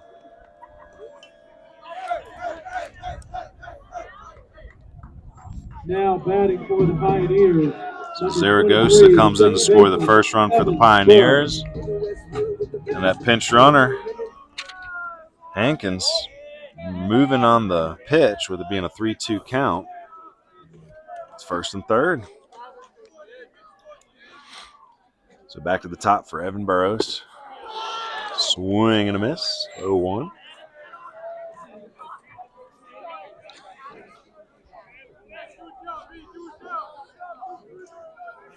It's a very pretty campus when you pull up. It almost looks like a small college. I like the way that the facilities are spread out. There's a drive, but Drew Cheek's got a read on it. He's going to haul it in for out number 3. So good wood, good barrel, I should say, metal bats. But that's it for the Pioneers, 1-1. Good wood, good CamWood. CamWood Bats, located in Haywood County, but serving baseball and softball players across the nation. Go get your game bats, trainers, tees, tutorials, and more available for purchase at www.camwoodbats.com. Appreciate all you guys who've used this coupon code BBUWNC for that 10% discount on all purchases through their website. They updated us. We've got almost $1,000 of sales so far, so we appreciate you guys using it, and we know you're going to keep using it. So send it to your friends, family, whoever. Get that 10% I'm off. sure CamWood Bats is appreciative, you know. Yeah, getting a lot of great. But it's again a 10% discount. That's everything that you could possibly buy on that website. So if you're thinking ahead to fall ball, a lot of that's wood bat, some of your summer wood bat. Go ahead and hop on their website, see what they got. Appreciate our travel sponsors, the Daniel Boone Inn, helping Baseball University with the travel expenses we encountered throughout the spring, including gas, food, and in some cases lodging. Had some lodging last night, so we appreciate them for helping us cover that for the in-between games with Mitchell and Watauga. Head to the third inning, brought to you by American Legion Post 70. Hey guys, we're looking for sponsors for Post 70 Baseball. We want to broadcast them.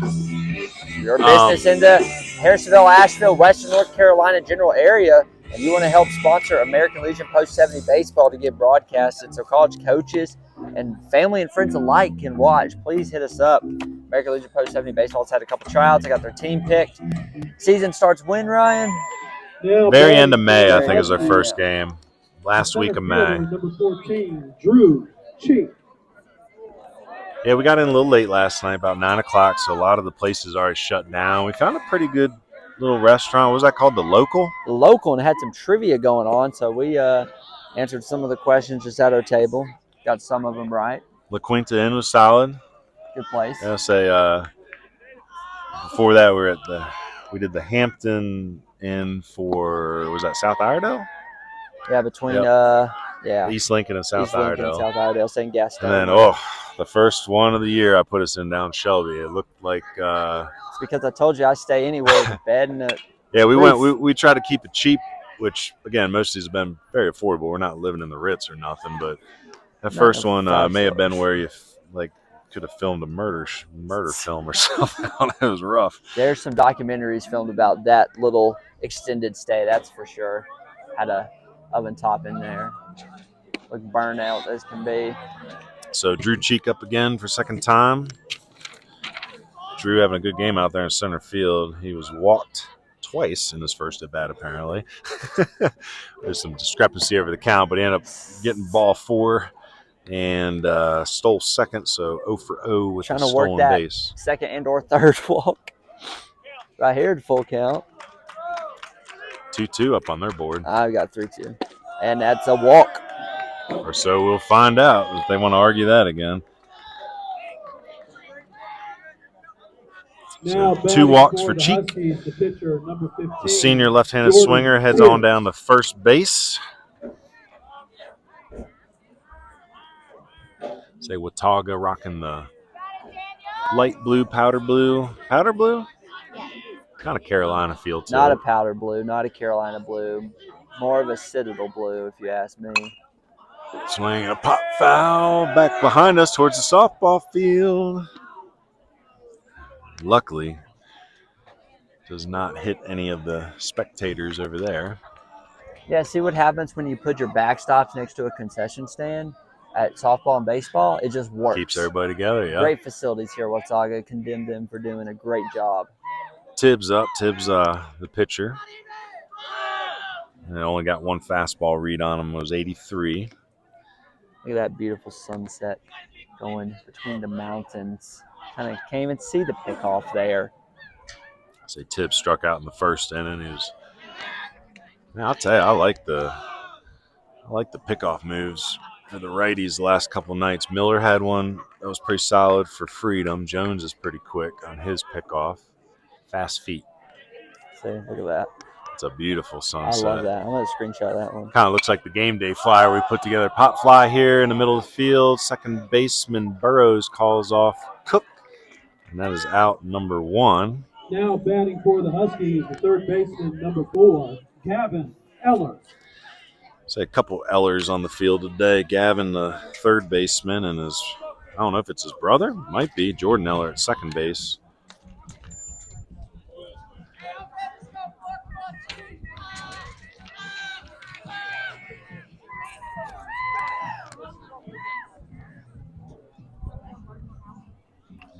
Gavin, a junior. And Jordan, a senior. So I guess Jordan at second base is the elder of the Ellers.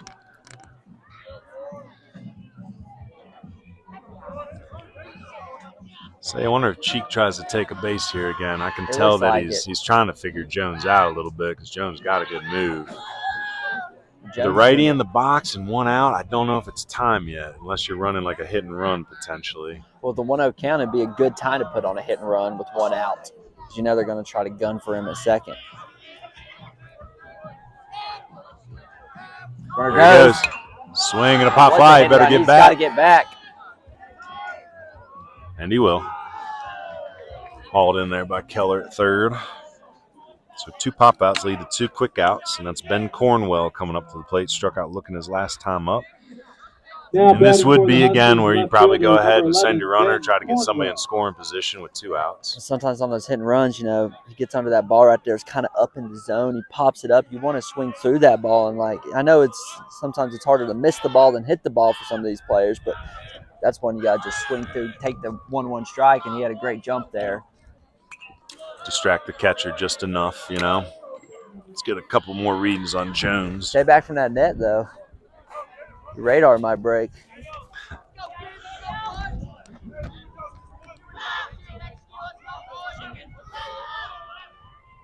Trying to get behind some thick clouds on the horizon. Able to see now. This 1-0 count. Ball picked the right pitch to run on. It was off speed. Say off-speed pitch, perfect one to run on. Good grab by the catcher, though.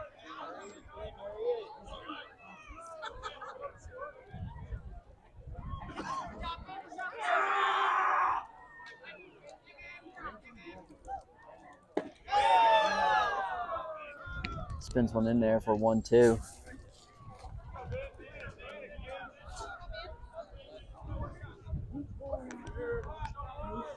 Cornwell looking to battle here.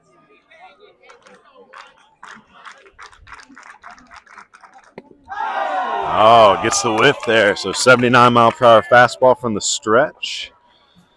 And after all the off-speed, it probably looked a little quicker than that. That's strike 3, 3 out. So 1-1 here in the top of the third. And that means...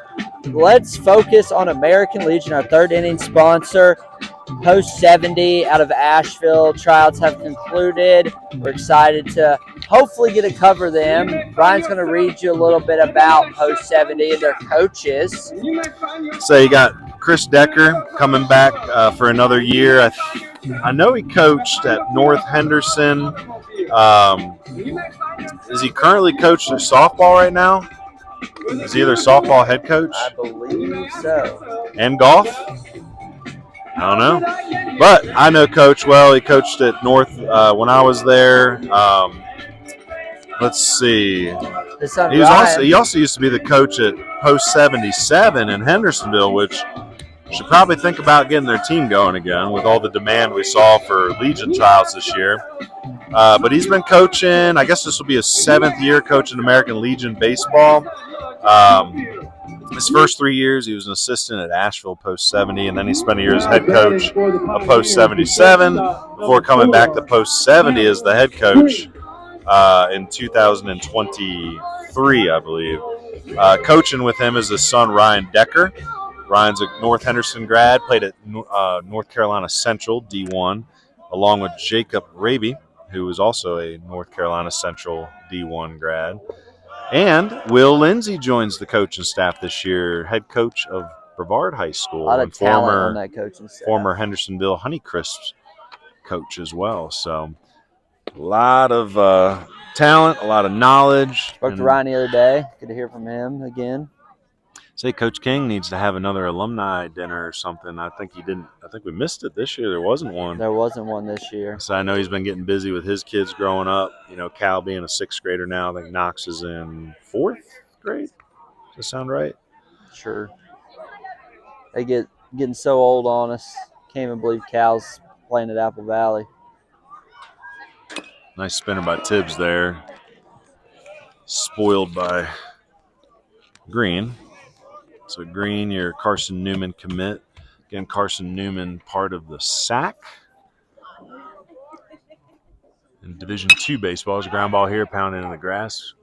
Swooped up and thrown across by Eller. There's one away. Now batting for the Pioneers, the center fielder, number 11, Jake Blank. Yeah, definitely want to try to get some of these sponsors on the phone this week for the American Legion season. We want to cover all their home games. There's about 10 home games, and we've got a sponsorship package we can send out. So if you're a business listening, small business owner, or work for a big business who wants to get their name out there to a lot of viewers of all different ages and makeups and whatnot, excited to come help us cover American Legion Post 70 baseball.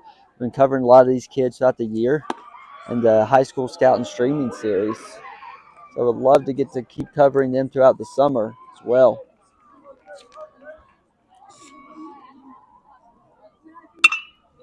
Ball to the third baseman. Woo! Quickly across, but enough time for the first baseman. Time to think about what I was going to say about that. He just grabbed it, gunned it, and threw it across. 2 outs now for the Huskies. Love the Huskies. It's a good mascot for Ashe County. So Carson Newman this year, where Maddox Green's heading off to, is having an outstanding season. They're 31-12 right now. It's 18-6 in conference.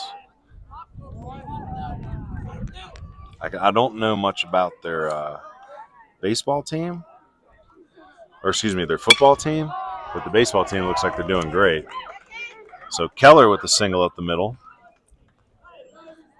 Breaks up the 2-out monotony. I feel like they made a little, they're D2, right? Yeah, they made a little run the other year in D2 playoffs, if I'm not mistaken. Carson Newman? I know they've had a team at some point. I mean, this year they're at top of the standings. They're in second place currently. Catawba is having a great year overall. They're 20-4 in conference, 30-11. Lenore Ryan, Coker, Limestone. That's the sad part. Limestone is 13-11. There's a nice little pickup and a fielder's choice to end it. So FC 6, and that is the inning. I want to thank our home team sponsor, OP Smile, sponsoring the Town of Baseball University, puts towards marketing this game to coaches pregame and editing and posting highlights for the Watauga Pioneer prospects with recruiting and scouting content on social media for the coaches postgame. Appreciate them for being our home team sponsor. Appreciate our away team sponsor, Cheek Brothers Tree Farm, sponsoring the time that Baseball University puts towards marketing this game to coaches pregame and editing and posting highlights for the Ashe County Husky prospects with recruiting and scouting content on social media for the coaches postgame. Appreciate them for being our away team sponsor as we head to the top of the fourth inning. Sponsor this year is Hauling Solutions and Grading. Andrew Castori over there doing great work. A very busy man. Now, got to mention, though, he's not going to be serving Watauga or Ashe. He's a Henderson County, Buncombe County, Transylvania Polk, probably more out in our area. So we appreciate his sponsorship. But if you're looking for his business, you got to be somebody back at home listening in. I bet you he's got some recommendations for guys around this area as well. So definitely give him a call, whether you're from here or not. We'd love to hear from you. Getting back into those 377. Yeah, sorry, go ahead and give him the number. No, you're good. I'll just give him the phone number, and all his information's on your screen. So appreciate Hauling Solutions and Grading. Give you a full breakdown of their business at the middle of the fourth. Now, back into the SAC standings. Again, Catawba, Carson Newman, Lenore Ryan. Those aren't unfamiliar. You got Limestone 13-11 in conference, and they're no longer going to exist after this year. It's so sad. Biggest surprise in that conference, UVA Wise, 14-13, 26-18 overall after being bottom dwellers. Not saying it's all his doing, but got to give a shout-out to my man Jomo, Josh Morgan, ACA grad, one of my favorite humans. He's been a big part of that UVA-Wise turnaround after his 2 years at Cleveland Community College. We've seen a handful of guys up there, haven't we? Where's that? UVA-Wise? Well, UVA-Wise works really well for us in the mountains because they have a scholarship where you get in-state tuition if you belong to an Appalachian county, anywhere from, I believe, Alabama to New York. So they look in these mountains a lot for players. Bo Trantham from Asheville, Micah Hill from Polk, Reese Alverson from East Henderson, Hank Bright from Chase High School. Yeah, we sent a few up there the last few years. Newberry, Tusculum, Wingate, all kind of struggling a little bit, but still having. I mean, it's still great talent, but a lot of shuffling up in those standings this year. Mars Hill struggling a little bit, 12-32. Emory and Henry just entered the conference, they're 14-29. Lincoln Memorial, Anderson doing okay. So, Anderson, home of Will Lindsay, Brevard's head coach, and post 70 assistant coach. As their strike 3. Yeah, I'll be honest. I like these pitchers right now. It's been a pitcher's duel. It's 1-1. Now batting for the Huskies, the designated hitter, number 10, Hayden Goodman. So Goodman at the plate. Goodman is strikeout victim his first time up, too. So Jones, I'll tell you, has been doing great for a sophomore. We'll get a couple more velo readings on him. Now he's back in the windup.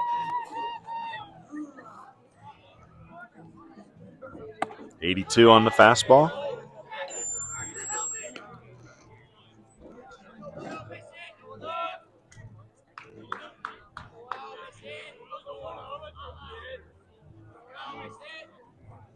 Spins one there at 70. Picked up by the third baseman. That's Keller. Whips it across to Cook.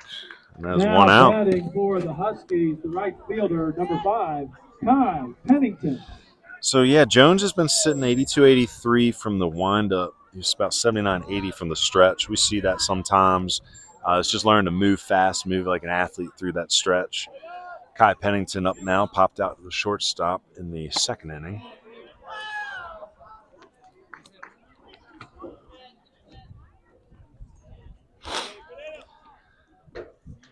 So 1-0 count here.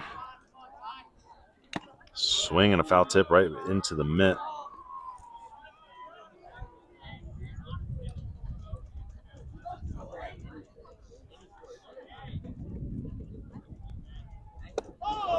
Strike 2 on the curveball.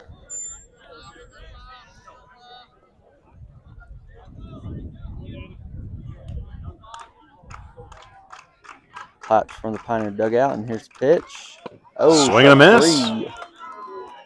It's a very defensive-looking swing there, too. That tells you Jones is in control right now. Jones has already picked up 4, 5, 6 Ks through 4 innings. Well, just mentioned it a couple seconds ago, but Andrew Kasoria and Hauling Solutions and Grading is the 4th inning sponsor. He's the guy to call for any kind of gravel, dirt, rock, topsoil, and more delivered to your home, business, or job site. Mainly serving Henderson and Buncombe counties, Hauling Solutions and Grading has dump trucks large and or small enough to fit your needs. You also want to give him a call for any kind of grading needs, such as driveways, culvert replacements, bank erosion, ditch work, building pads, and more. Andrew and his great team will take care of you. Call or text at 828-776-9377 for a quote today and let Hauling Solutions and Grading be your solution. Their website, email, and Facebook as well are on your screen. Big thank you to Hauling Solutions and Grading for being our 4th inning sponsor. Say back to Jones real quick. He's got 6 retired in a row. He's only given up the 2 hits, the home run to Gilly and the triple on the diving attempt out there. That was Peters. So the only 2 hits he's given up, extra bases, but he's been cruising besides that.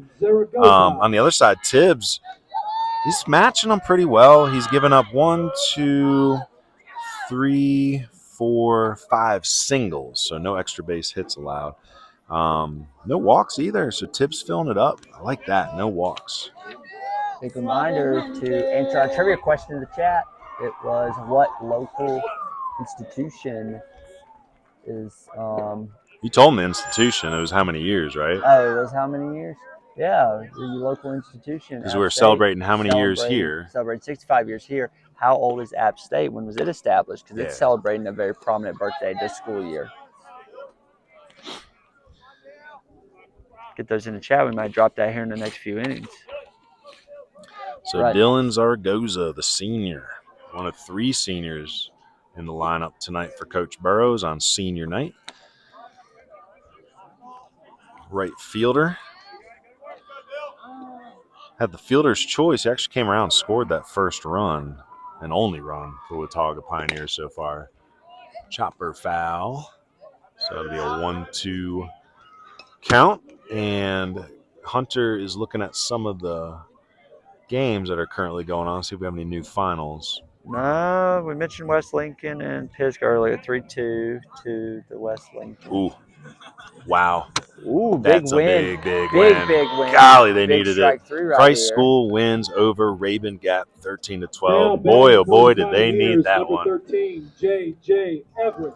Christ School's been struggling this year. A lot of close losses against really good teams. Like I would say Christ School's RPI, the strength of schedule is one of the highest in Western North Carolina. But wow, that reminds me of a couple years ago when I was at Christ School. We had a back and forth with Raven Gap that I want to say the final score is something crazy, like 18-17. Felt like thousands of pitchers were run through that night. But there's a swing, and that's going to be one that eats up the shortstop. So I guess is that Now E6? I suppose so. the catcher, number 27, Brett Benoit. Watch that replay here and see if that was an E6. Somebody got to be bad, somebody got to be good. You feel me? Hey, on the label, either way, there's a runner on with one out. I thank God that I had some daughters. Yeah, I'll say that's a play. It should be man. I won't put that down as E6. Brings the catcher Brett Vanoy back up to the plate. He singled his first AB. I'm going to get a couple more. Eagles defeated Hendersonville Bearcats 9-1. On a roll, Bandies defeats Bunker Hill 13-1. Big win for Bandies there. So batter scores a bunt, puts it down to first baseline. Great bunt. Get the runner over for second out of the inning. What a good bunt that For was. the Pioneers, the designated hitter, number 1, Walker Ramsdale. So that's 3 unassisted on the sac bunt. Tuscola defeats Shelby in the third game of the Shelby Easter tournament, 9-3. Murphy over Andrews, 3-2. Andrews played Union County on Monday night. Union County, Georgia, that is. Went down to Union County before heading down to the Georgia Tech game at the Atlanta Braves, Truist Park. Gaston Christian, 10-run rules, Gaston Day, 10-0. So 82 from the stretch. I like that. He's able to hold a little bit of velo. So normally about 83 to 85, 82 from the stretch.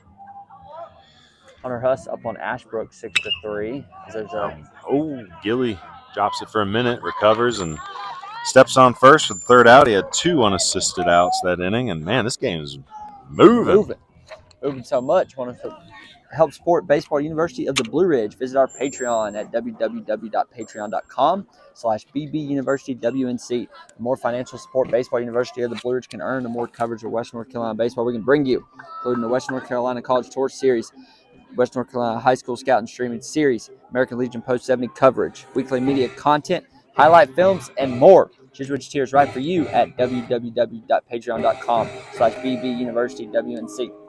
And stay connected to us across all the platforms. Like and subscribe on YouTube, like us on Facebook, follow us on X and Instagram, and check out our website at www.baseballu.org. All the handles are at bbuniversitywnc. Try to keep it consistent across Facebook, Twitter, Instagram, X, whatever you want to call it.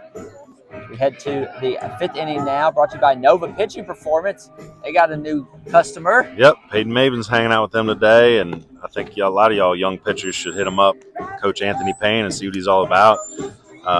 You can also get with him if it's more for remote training. Like you may not, like for example, if you're from Watauga, you're probably not going to want to drive to Asheville all the time. So maybe you got to get with him on more of a remote program, and he will provide you with the exercises, the routines, and the time management strategies to make sure that you're getting all your pitching work done, your recovery, your velo buildup, etc. Anthony Payne. Yeah, love Anthony Payne. Some more scores. Hunter Huss 6, Now Ashbrook 3 in the fourth. Shortstop, number 9, Bryce Peters. Man, that's a big W for Christ School. If they can stay hot, like that W is big enough to potentially get them back into consideration for that top 10 at some point in the mountains. That's a good team. They just had some hard luck. East Burke is traveling to West Caldwell, and Polk County is traveling to Patton, while Mountain Heritage defeated Avery County today, 18-0. Now, I was looking back at these scores between Ashe and Watauga the last few years. Now, again, this year, Watauga took the first one 2-0. The very last game in the conference tournament last year, Watauga took 2-1. But every other matchup, all the way back to 22, as we see a fly ball to right field, hang up, and that's the seniors there. Gosa hauls it in. The catcher, number 12. Yeah, you were talking about those scores. But yeah, check out these scores. Watauga 11-0, Ashe County 7-1, Watauga 15-0, Watauga 17-2, Ashe County, Watauga 10-0, Watauga 12-1, Watauga 13-1. So I mean, everything's been kind of a blowout, except for the last couple games between these two. And I know this has been a great pitchers duel so far. Very happy with what we're seeing. Games moving along quickly. A lot of big games across the region.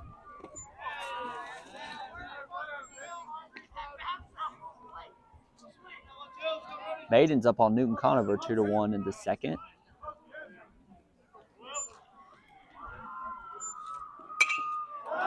Swing and a pop fly.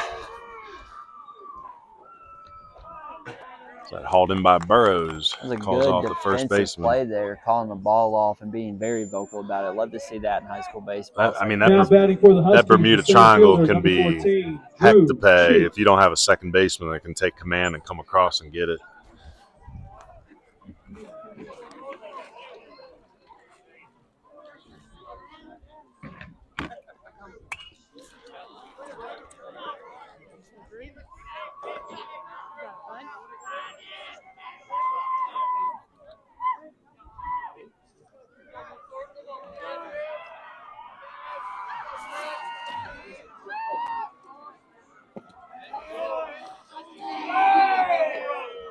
So he spun that one in there at 68, but fastball before that was 81, so he's still maintaining some velo as he gets deeper into this game.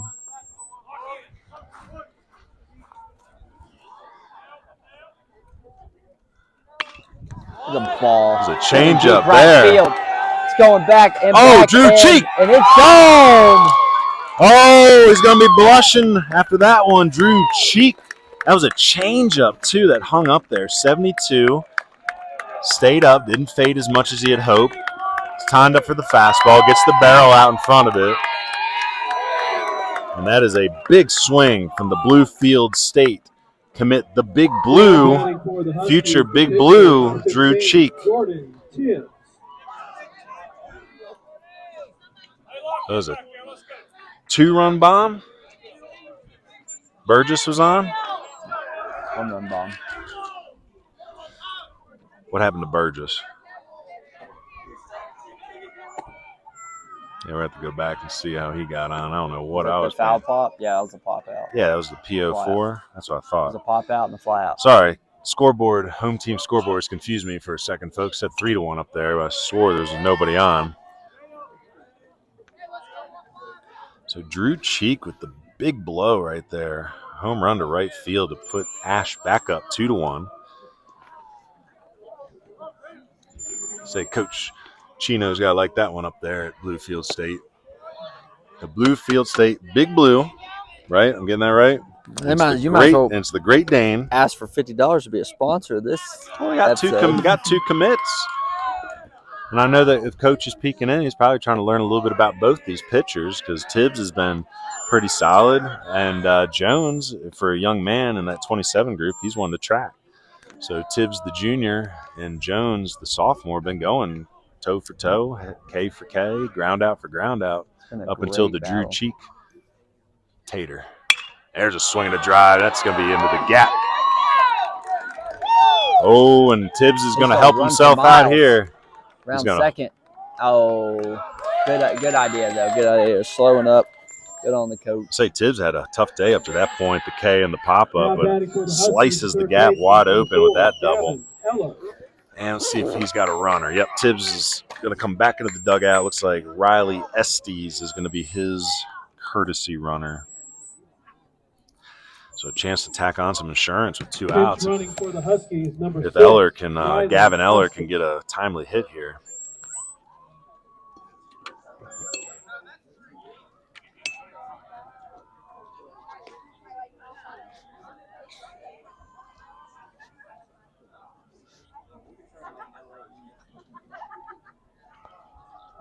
So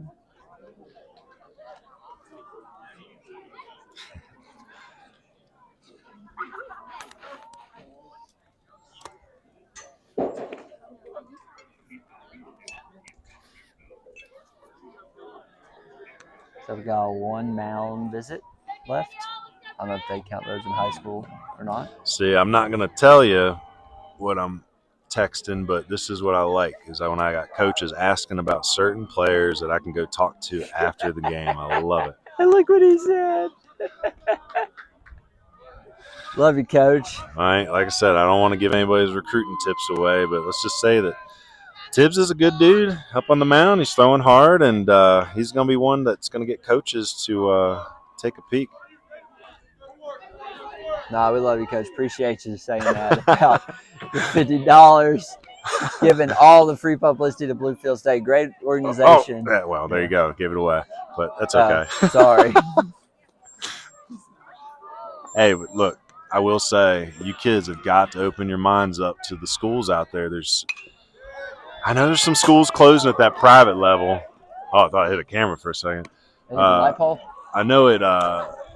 We heard about Limestone closing. The private schools are going to be interesting to watch in the next few years to see how their budgets go. But there's still probably about 1,600, 1,700 college baseball programs out in the country between JUCO, NAIA, D3, D2, D1, USCAA.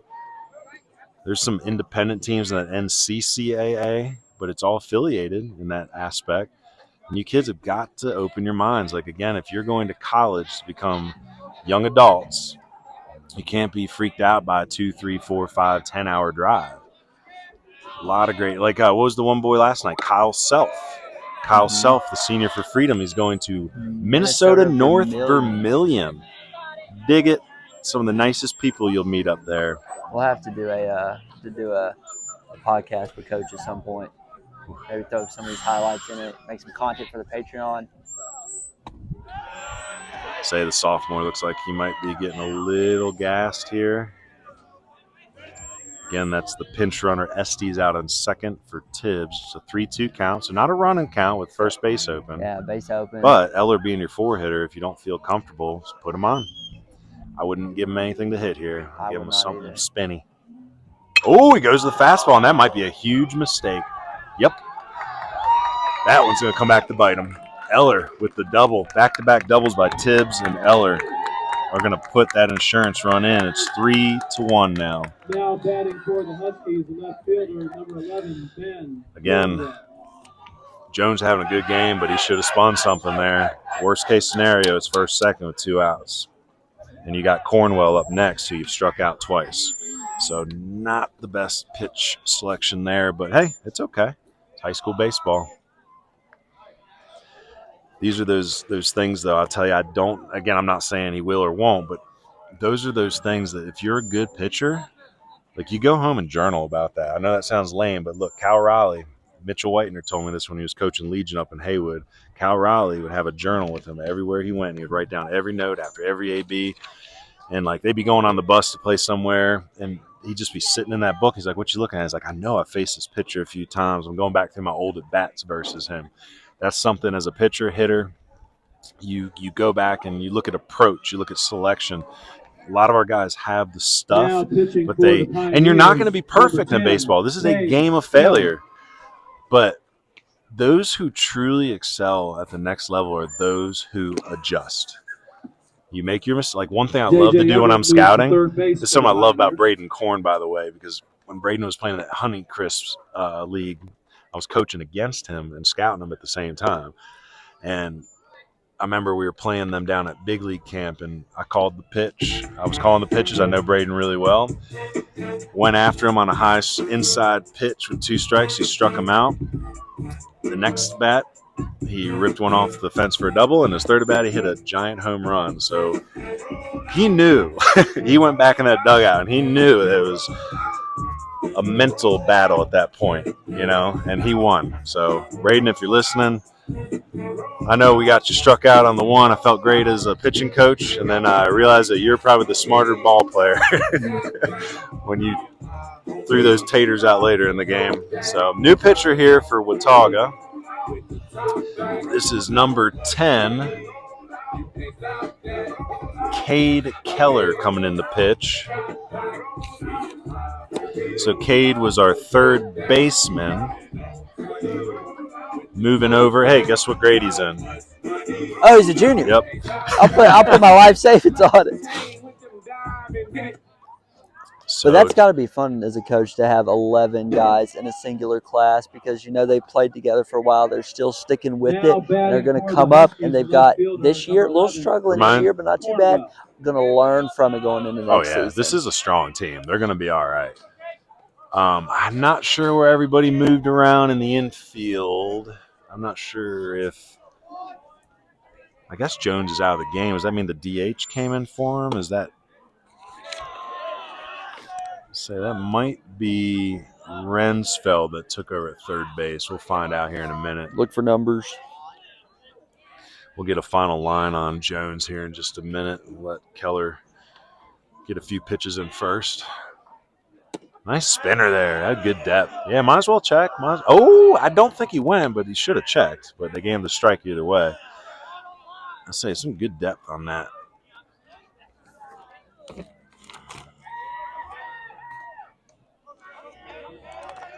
Say Keller wasn't one of the players mentioned in our players to watch, but I like this spinner so far. Said he went twice. Now again, we learned earlier, right? You got first base open, you're ahead here. I think it's 1-2, right? I think so. But or maybe 2. Yeah, I thought he had 1-2 count. We'll see. But do you spin something again here? Or do you go back to the heat? Oh, he went to the – that was either heat or a change up there because it had some arm side run to it. Again, I don't have a radar gun on it, but nice job by Keller to come in to get that final K. So while Hunter's giving you the fifth inning sponsor, I want to tally up Jones's final line. Fifth inning sponsored by Nova Pitching Performance. Youth, high school, and college pitchers. Are you trying to take the next step in your player development? Nova Pitching Performance is directed by Anthony Payne. Coach Payne has worked with several West North Carolina pitchers in the last few seasons and helped them make major jumps in their physicality, velocity, and overall athletic performance. By infusing data, analytics, and biomechanics, Coach Payne is trying to help pitchers get the most out of their potential. If you're looking to make strides in your pitching performance, get with Coach Payne at Nova Pitching Performance ASAP. He offers in-house and remote training options for high school and college level athletes. Nova Pitching Performance. New school data, old school grit. Man, I'll tell you, Jones was cruising for a while. After that home run to Gilly, he just went into shutdown mode and retired 9 of the next 10 that he faced. Actually, 10, 11. He had actually finished off 11 of 12 that he faced after that home run before Drew Cheek came in. I want to say the tide turned on the double by Tibbs when he did not, or no, it was the double by Eller where he did not go to the off speed on the 2-strike or the 3-2 count pitch. So 4 2/3, 3 runs, all earned, 5 hits, 6 Ks, and I believe 0 walks for the young man. Let's go back and check real quick. Nope. 2 walks, sorry. Spoke too soon. Impressed with the young man. It was 82, 83. Keller comes in to get the final K there. And we have a 3-1 game here in the bottom of the 5th, the top of the lineup. So Burrows, the leadoff hitter, is 1 for 2 with the stolen base. Had a single to lead off the bottom half of the first inning for the Pioneers. And they're definitely called the Pioneers because Daniel Boone, right? Okay. And we were having a little debate about this yesterday. Like, what is Daniel Boone known for? You know, I guess it was obviously exploring, but then you said he got into some politicking. Was it West Virginia Statesman, I think? There's a walk. Now batting for the Pioneers, the shortstop, number 4, Maddox Green. Green here. Might be a situation for a bunt. No outs. Walk. So he's got some speed. So Daniel Boone was an American pioneer and frontiersman whose exploits made him one of the first folk heroes of the United States. He became famous for exploration and settlement of Kentucky, which was then beyond the western borders. So that must have been the great wilderness back in the day in the 1700s. 1775, Boone founded Wilderness. Oh, wow. Well, he ain't bunting, that's for sure. He hit that one about 100 miles per hour through the leather of the third baseman, Eller. A hole in it. Now batting for the Pioneers, the center fielder, number 11, Jake Blanton.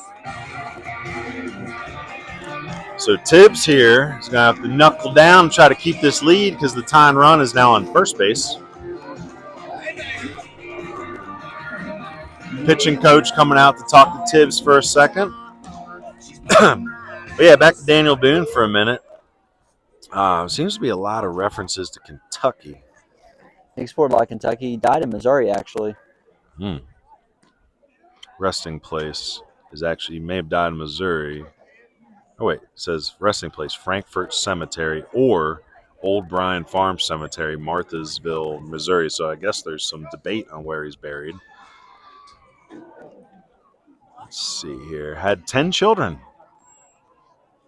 It's average for back in the day. Love this. His relative had a brother named Squire Boone and Alfonso Boone.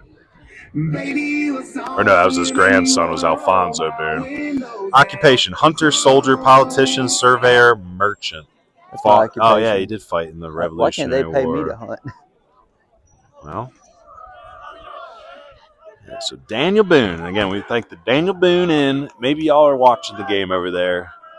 If so, maybe drop someone hop on their phone and drop it in the chat if y'all are listening at the Daniel Boone restaurant. There's a bunt, and it goes right back into the umpire's feet. Well, I think it'd be a good time to mention the answer to the trivia question, how old is App State? Because, you know, Boone was established, I don't even know. I have to look when Boone was established, but App State celebrating their 125th anniversary this year, established in 1899, right before the turn of the century. Oh! He got back close. When was Boone established? Because then I got another establishment fact for you after that one. Nope. No runner. Oh, good on the third baseman to knock that ball down. 1872 is when it was incorporated. So, incorporated in 1872, probably established about 20 years before that. So, probably around for about 40 years before they decided to build a college here. So, first and second situation for Jake Bland. Again, Jake, the center fielder, junior that has definitely got some college ambition, good student. You know what else I like about Blanton? Well, it's a foul ball. Interesting. They're saying he held his foot. Interesting. That ball got some air time off his foot. I got 0-2. I'll tell you, here's what I like about Bland. You ready? No batting gloves. Heck yeah, I love that. Evan Gaddis style. Vladdy Guerrero style. 0-2. Moises Alou style. Jorge Posada style. Y'all don't need all those fancy gadgets to be a good baseball player. But my Evo shield. But my glove, my oven mitt. So Tibbs here in a 1-1 count. Nobody out. I got 0-2. 0-2? That's what I got. Foul ball, so it's 2 strikes for sure now.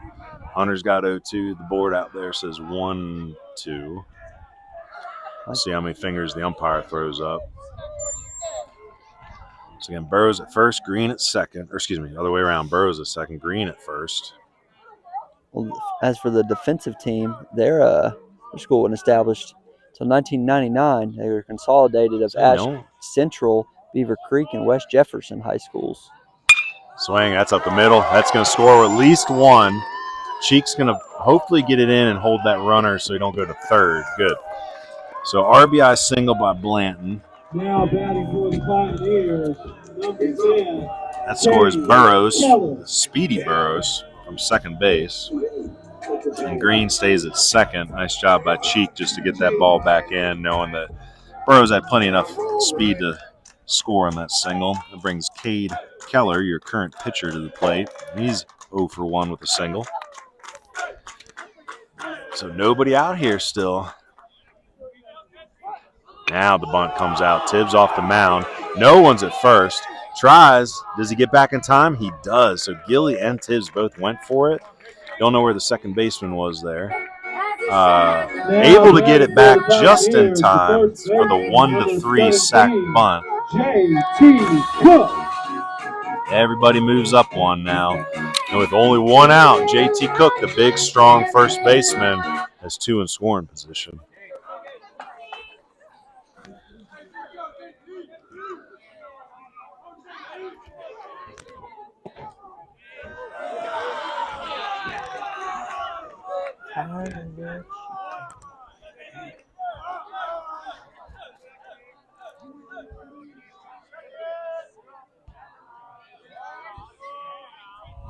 Say Tibbs going from the windup with runners on third and second.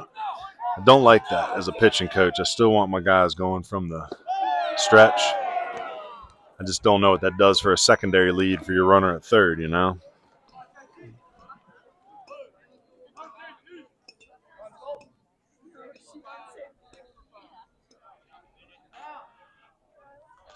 Well, you don't see this often, but you got the... But you're trying to warm him up right Yep, there. I was going to say, that's Kai Pennington coming in.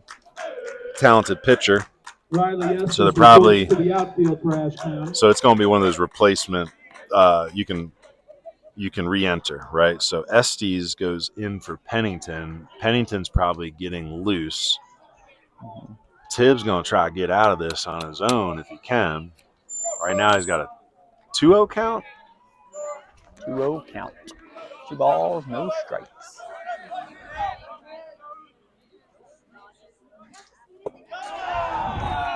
Say ball low, 84 on the gun, so still bringing some heat. You give him a green light? Yeah, I do actually. I say Cook can swing it.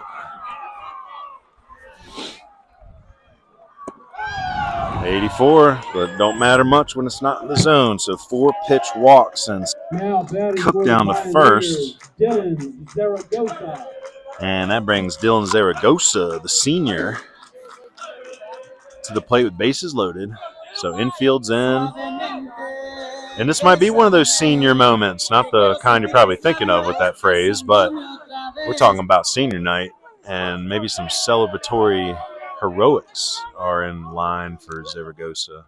If he can find a gap out there, again, with the infield in, hitting the ball hard on the ground, could also be a way to get a couple runs in here, too, if they can shoot past these infielders in the middle.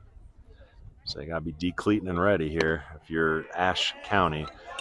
And this is one of those situations where it really tests the high schools, not just one player, but the whole team's ability to win, right? You know, get the W in these close games against top competition. Let's see what happens here. Got to come quick. Be safe. So Maddox Green, with some outstanding speed, is able to score from third base on the fielder's choice by Zaragoza. Now batting for the Pioneers, left fielder, number 13, J.J. Everett. I guess you got to give him an RBI in the fielder's choice there. So RBI fielder's choice, scores Green from third.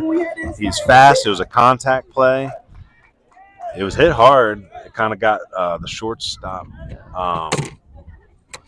That was that Peters. It kind of got back on his heels a little bit. Wasn't able to recover quick enough to get the speedy Green. Hope that's not Hunter's Jeep out there getting drilled. What car got hit? I don't know. I hope that wasn't mine.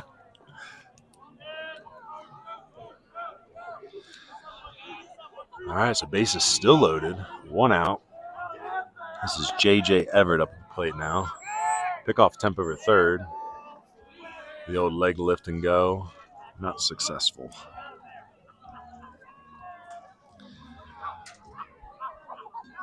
So now we got ourselves a whole new ball game here in the bottom of the fifth, 3-3.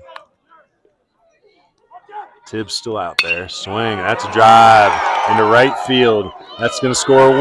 Oh, no. And that ball bounces around off of Estes, and all 3 are going to come in to score. That is very unfortunate for Ashe County.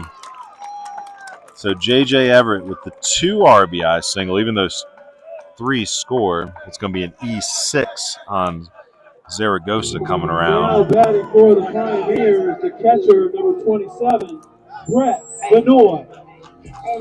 So Blanton in, Cook in, both on the RBI single by Everett. But again, the third run in on the E9.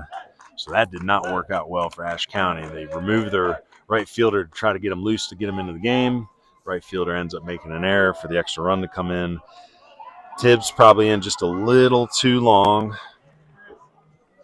And that's going to be, I believe that's his evening. So, yes, it'll be Kai Pennington coming in. So, we'll tabulate Tibbs' line here. While you do that, I'll talk about our broadcast sponsor, CamWood Bats. CamWood Bats is located in Haywood County, but they're serving baseball and softball players across the nation. Go get your game badge, trainers, tees, tutorials, and more, all available for purchase at www.camwoodbats.com. As part of our partnership with CamWood, make sure to use the coupon code BBUWNC for a 10% discount on all purchases through their website. Appreciate CamWood Bats being the premier sponsor of Baseball University of the Blue Ridges, Western North Carolina High School Scout and Streaming Series. All right, almost there. Hold on. He's working hard, tabulating.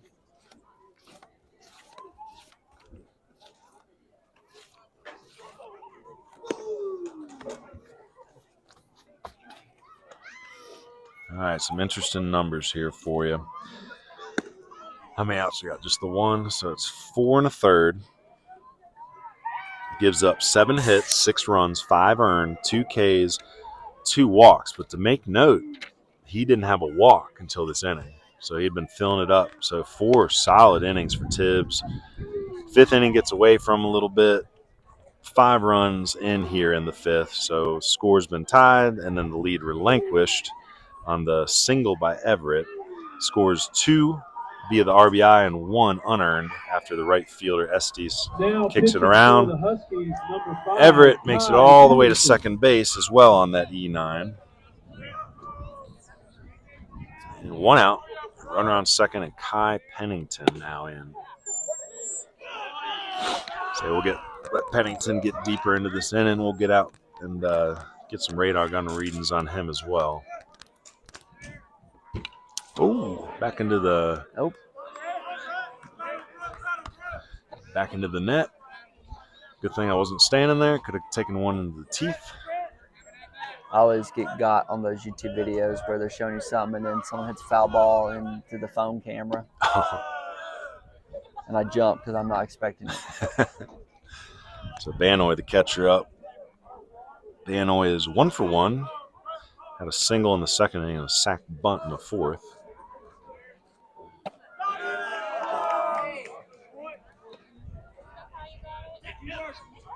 Say Pennington, a left-handed pitcher heading off to Surrey Community College next year.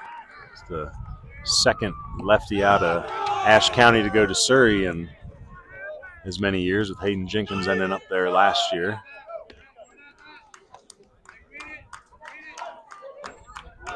So 3-2 count here. Everett makes it over to third base on the pass ball.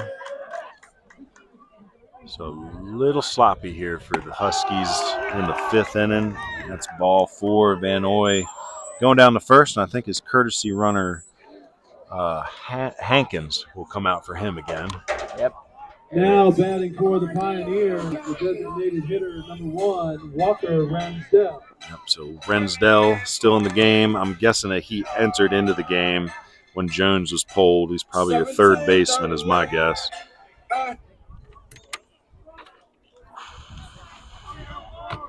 There's that little bit of windy, chilly nip and bite that we were told about. Squares the bunt. I like it. Say 1 out, 1st and 3rd. Might as well do something crazy. Everybody's already kind of on their heels right now in this long inning. Third baseman in line with the bag. First baseman home runner on. Uh-oh. That's a single. That's going to score 1. Oh, and they're kicking around out there too. They're going to go ahead and send him. Oh, no, they're not. At the last second, they put the stop sign on. He would have scored, but 1 is in. So Everett scores on the for the Pioneers, Rensdell single. That's an RBI for the young man.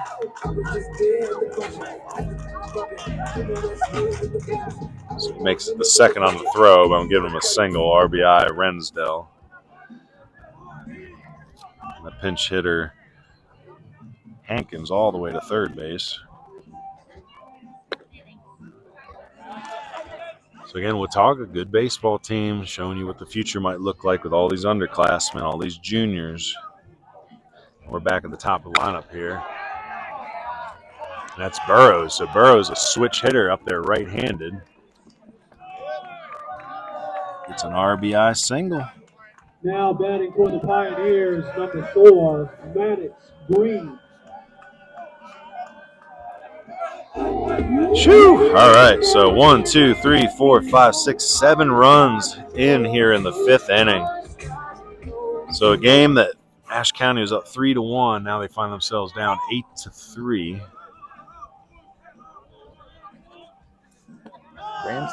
Ransfeld.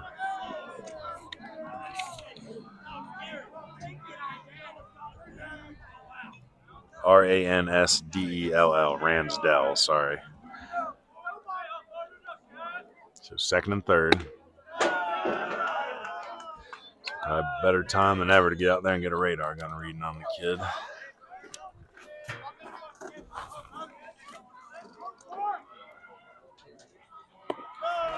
It's 81 on the fastball. Oof. Got some highlights today, that's for sure. So you think he's telling him just take until you get a strike, or say 3-0 here? Oh boy.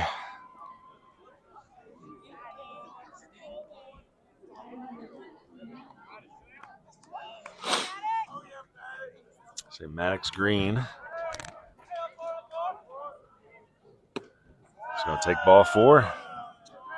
So this is what we talked about too in the pregame and the Meineke Fleet keys of the game was chilly, cold pitching. You got to be a hot pitcher to keep them moving, fill it up. And right now, it's about as chilly as it can be for Ashe County.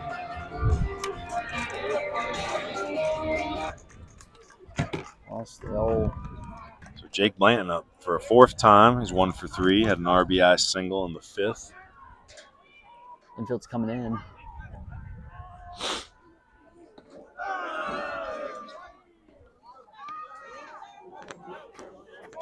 See, Burrows having a good game out of the leadoff spot. Let's see who else is having a good game here. Trying to think ahead a little bit. See, big hit by Everett there. That was scored the RBI.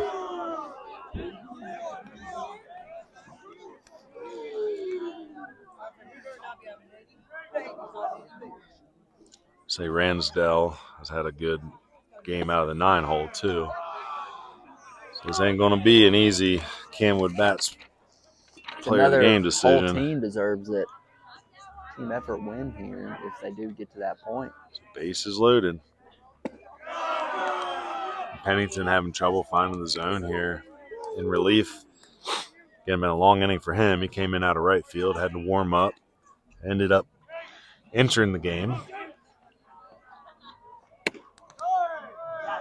And that's ball 4.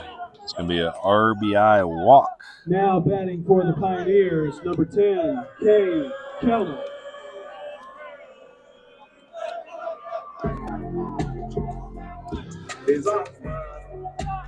Say Keller is 1 for 3. Actually, excuse me, 1 for 2 because he had a sac bunt in the 5th. Takes a strike.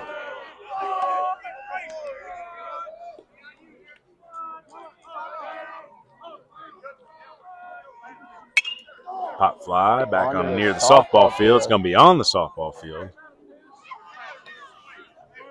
So Keller flew out center in the 1st, had the single and was left on base in the 3rd, and had a sac bunt in the 5th inning. So 2nd time up in the inning. 13th batter overall to come to the plate. 1-2 count here for Pennington. Oh, that's a nice pitch. Yes, that is strike 3. I agree. A little slow on the call. It was a nice spinner. Now batting for the Pioneers, J.T. Cook. Here's another one of your seniors, J.T. Cook, 0 for 2. Or excuse me, 1 for 2. Had a single and a walk, scored a run. His walk came in this 5th inning, came around. I think he came around on the Everett single.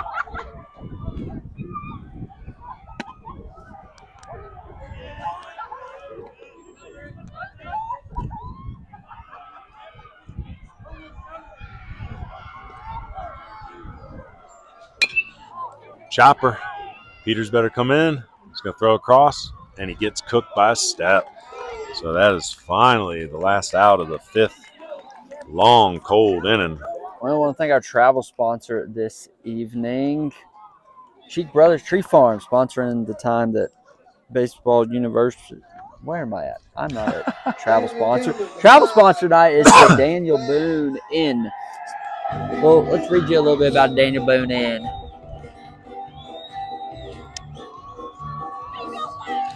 Yeah, Everett was the one that had the hit that broke the tie, so he's a good candidate right now for CamWood Bats Player of the Game. We'll see, but back to that travel sponsor. Yeah, Daniel Boone Inn. For over 60 years, Daniel Boone Inn has been serving Boone into high country delicious home-cooked meals just like you remember at Grandma's house. Our family-style meals begin with a salad in the summer and soup in the winter, with 3 meats and 5 vegetables are served alongside biscuits, preserves, dessert, and a beverage. A full family-style breakfast is served on Saturdays and Sundays. Appreciate them for being our travel sponsor this evening. As we head to the 6th inning. 6th inning is brought to you by House of Power. Sheldon Reed over House of Power. You want to talk about him a little bit? Yep, he's new to Henderson County. He's got a nice facility there on Haywood Road. I felt like Henderson County needs something like this, a place to train with cages indoor, mounds. And they have an element of speed and strength training as well. So a lot of the youth and high school players need to get with Sheldon Reed, former professional player, Clemson Tiger. Started his college at Spartanburg Methodist originally. But again, if you're a youth player, a high school player in Henderson County or the surrounding area, you got to get with House of Power. So here we are in the top of the 6th. It's going to be Gilly, Goodman, and Pennington. Number 1, Eli Gilly.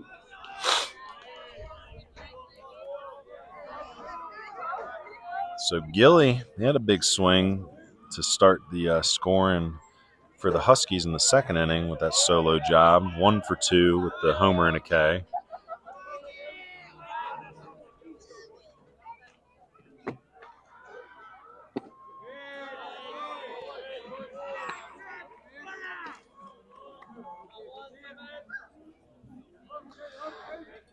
So at first it seemed like it would be a spoiled senior night. But now the seniors coming through and Watauga on top big. Got a Northwestern 3A, 4A score for you. Alexander Central defeats Freedom 6-1.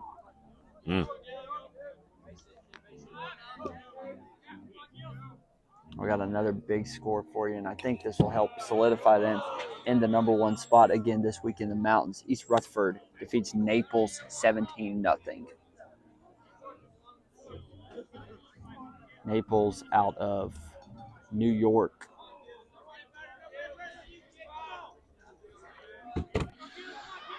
Ooh, chilly. So Gilly's feeling a little chilly there. He strikes out for a 2nd time. So Hayden Goodman. So Keller coming in and number 2. gets the K of Cornwell to end the threat in the 5th and starts off the 6th here with a K to Gilly. So 2 batters, 2 Ks for Keller. So Anka beats Drone. How about it? That's an interesting. I'll say that shows you where Anka's talent is. And AC Reynolds defeats Seymour, which I think is a Tennessee school. No idea. 6-5. So good for Reynolds for taking their kids out of town. I like that. Seymour is a Tennessee school. Are they playing in Tennessee or are they playing in Yeah, I think so. I think they're on a trip up there, maybe. I don't know. Away game, so.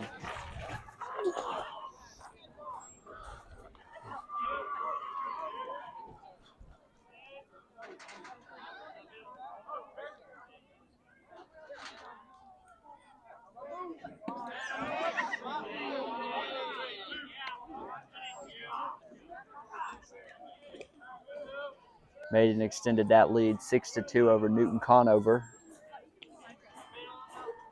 And Crest and RS Central are in progress. No score updates yet from there.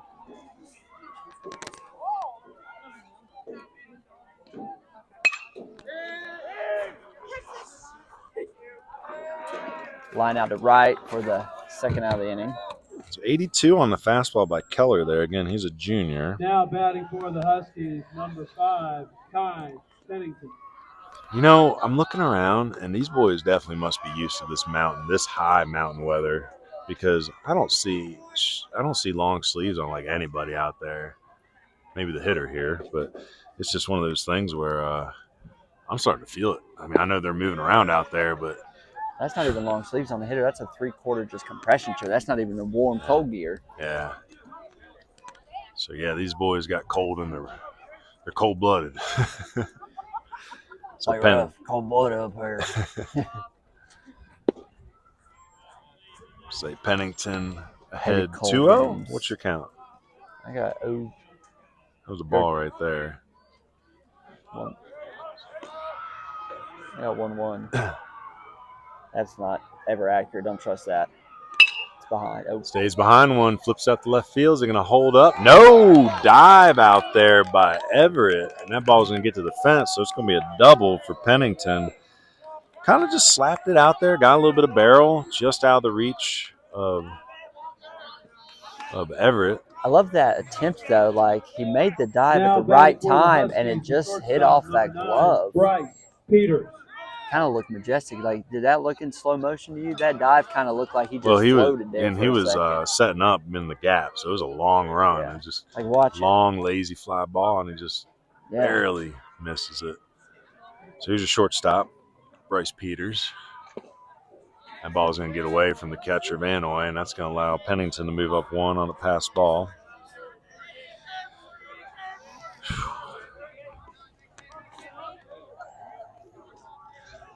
So Peters, a junior.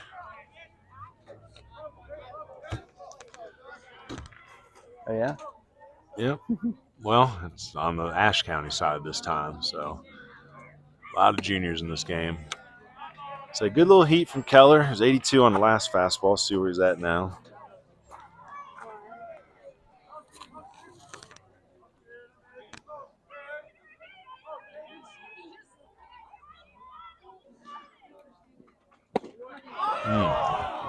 It's a tough ball to hit with some arm side run at 81.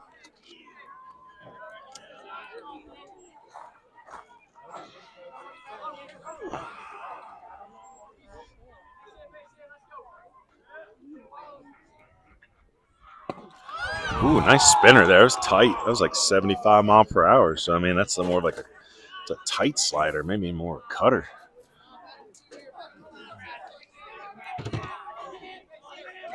So Keller doing a good job in relief here, shutting things down since coming in to get the final out of the 5th. Okay, a fly out and a double here by Pennington. So first bit of trouble that Keller's had to face. Well, your 9-hitter, 3-2. We've been talking about spinning it, but if it's your 9-hitter, I say just give him your best fastball and see what happens with the 9-3 lead. Ooh, he goes back to the spinner, and he gets him. Peters goes down looking. So 3 Ks total now for Keller in relief. Middle of 6th inning brought to you by House Power. If you're looking to take your game to the next level, House of Power is a baseball and softball facility located in Mills River, North Carolina. If you're a baseball or softball player in the West North Carolina area who wants to improve their skills and train like the best, check them out. House of Power was founded by former Clemson Tiger and professional baseball player Sheldon Reed. They offer one-on-one lessons for hitting, pitching, and catching. Strength and conditioning programs to develop explosive power. Facility membership so you can train on your own schedule. And cage rentals for individuals and teams alike.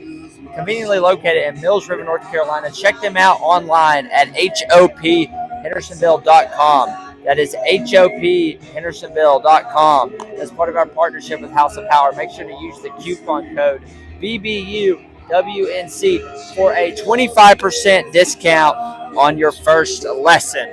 Appreciate Sheldon Reed and House Power for being our 6th inning sponsor and our sponsor of the big swing of the game. We've had a couple big swings of the game by the opposing team, Ashe County. The home team has just had big swing after big swing after big swing, it seems like. RBI single, RBI fielder's choice, 2 RBI single, RBI single, RBI single. A lot of big RBI swing singles. It's going to be a tough choice for player of the game right now. I did mention that J.J. Everett was the one that hit that hard single that unloaded the bases. He was only credited with the 2 RBIs that was kicked around, but I think it was that hit that broke open the tie and put them ahead 6-3. So Everett with the big swing so far for the Pioneers. Leading off the 6 here is Zaragoza, the senior. Heard someone say earlier, roll Nears. It's the battle cry for the Appalachian State Mountaineers, and I guess they take it on at Watauga. Chopper up the middle, Peters across, picks the short hop, throws, gets him by half a step. Oh, wait, did he call safe? He called safe. Okay. Golly, I thought he had him by half a step, but it's going to be an infield single for the senior. So 1 for 4. 15 seconds. We'll tell you what we think on the replay. So Zaragoza 1 for 4. He reached on 2 fielders' choices and scored runs. He also hit the fielder's choice that scored Green. 13, J.J. Everett. Green was the tie-in run on that Zaragoza fielder's choice last inning. He was credited with an RBI. Back pick, yep, got him. Got him there. So nice job by Burgess on the back pick. It's 2-3 on the pickoff. So Zaragoza's out. J.J. Everett up with nobody on now. Again, Everett had the big bases clearing backside single. 1 for 3, 2 RBIs, and a run scored. Swing and a drive. Is that going to get over his head? Nope. Glove goes up. Hit it hard. But that's Cornwell out there. Was able to make the snag. For the Pioneers, the catcher, Brett Vinoy.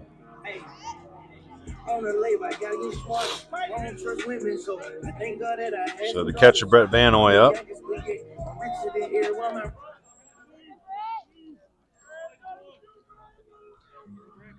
This might likely be their last AB of the game here if they can go get 3 outs in the top of the 7th. So 2 outs.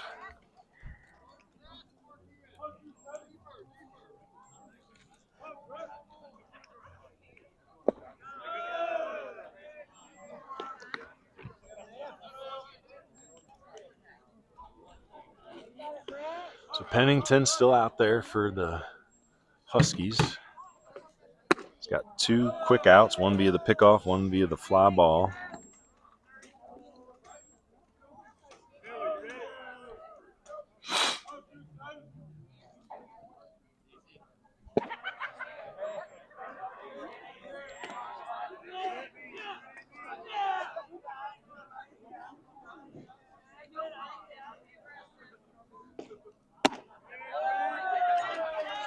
That's ball 4. So Vanoy now batting for the Pioneers, down to first base, 2-out runner. It's going to be a pinch runner again, I believe. That'll be Miller Hankins. Been doing a good job running the bases. It's always good to have good pinch runners all for your catchers and your pitchers. Guys, get some time in, get to perfect your craft.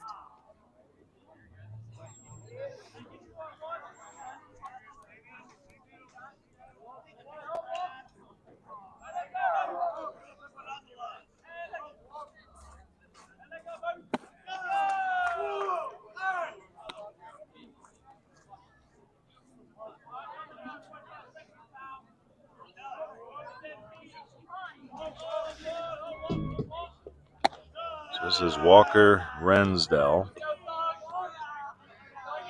Rensdell having a good game. He's 2 for 3 with 2 RBIs and a run scored. So maybe he needs to be up for consideration as well. Starting to go through these box scores a little bit. Swing and a pop fly foul.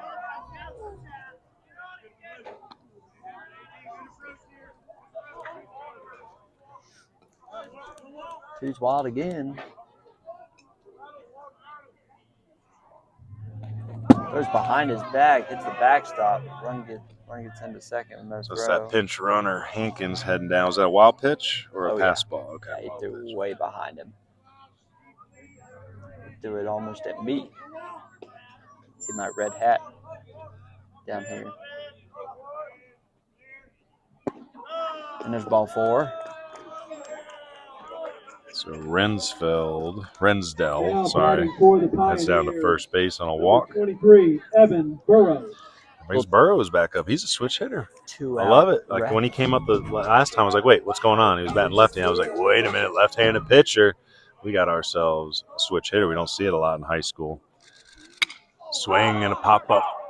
It's going to stay way up there, and into the glove of Peters. So 2 for 4 on the day for Burrows. I want to thank our home team sponsor this evening, OP Smiles. Are you looking for a radiant, confident smile at OP Smiles? We've been transforming smiles since 1981 with offices in Boone and North Wilkesboro. Our board-certified doctors provide exceptional orthodontic care for all ages, plus expert pediatric dental services. We offer the latest in braces and clear aligners, including Damon, Ultima, Spark, and Invisalign, along with advanced 3D scanning. No goofy impressions needed. Voted best orthodontist in the high country year after year, our passionate team is committed to making every visit a positive experience.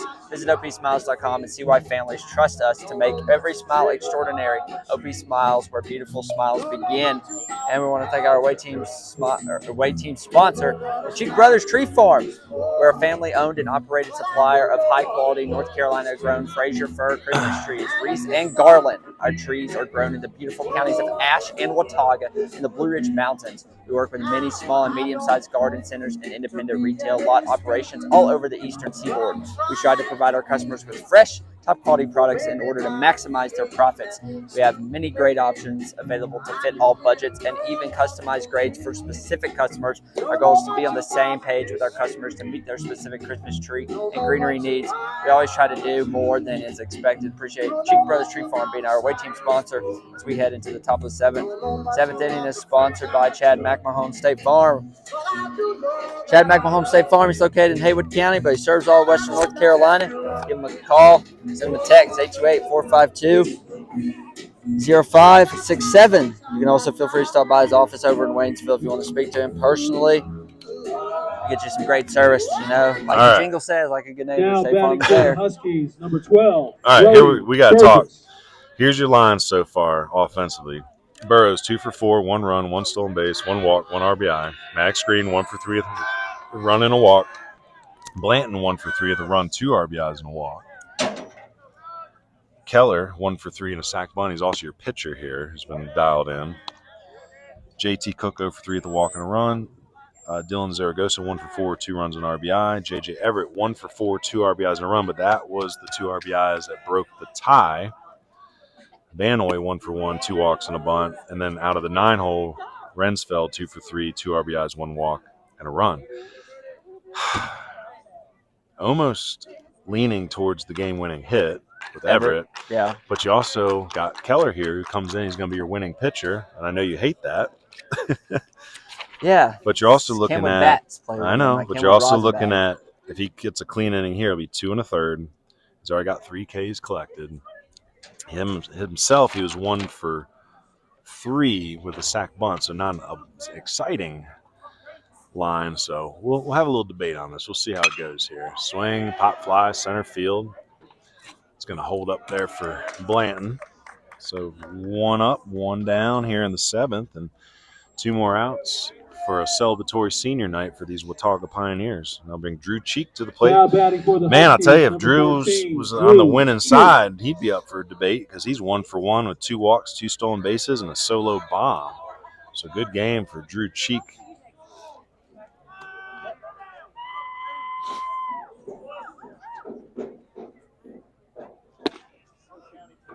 That's a ball outside. So again, with 1 out here, if Ashe County is going to have a hope, they got to get some base runners because they're down 6.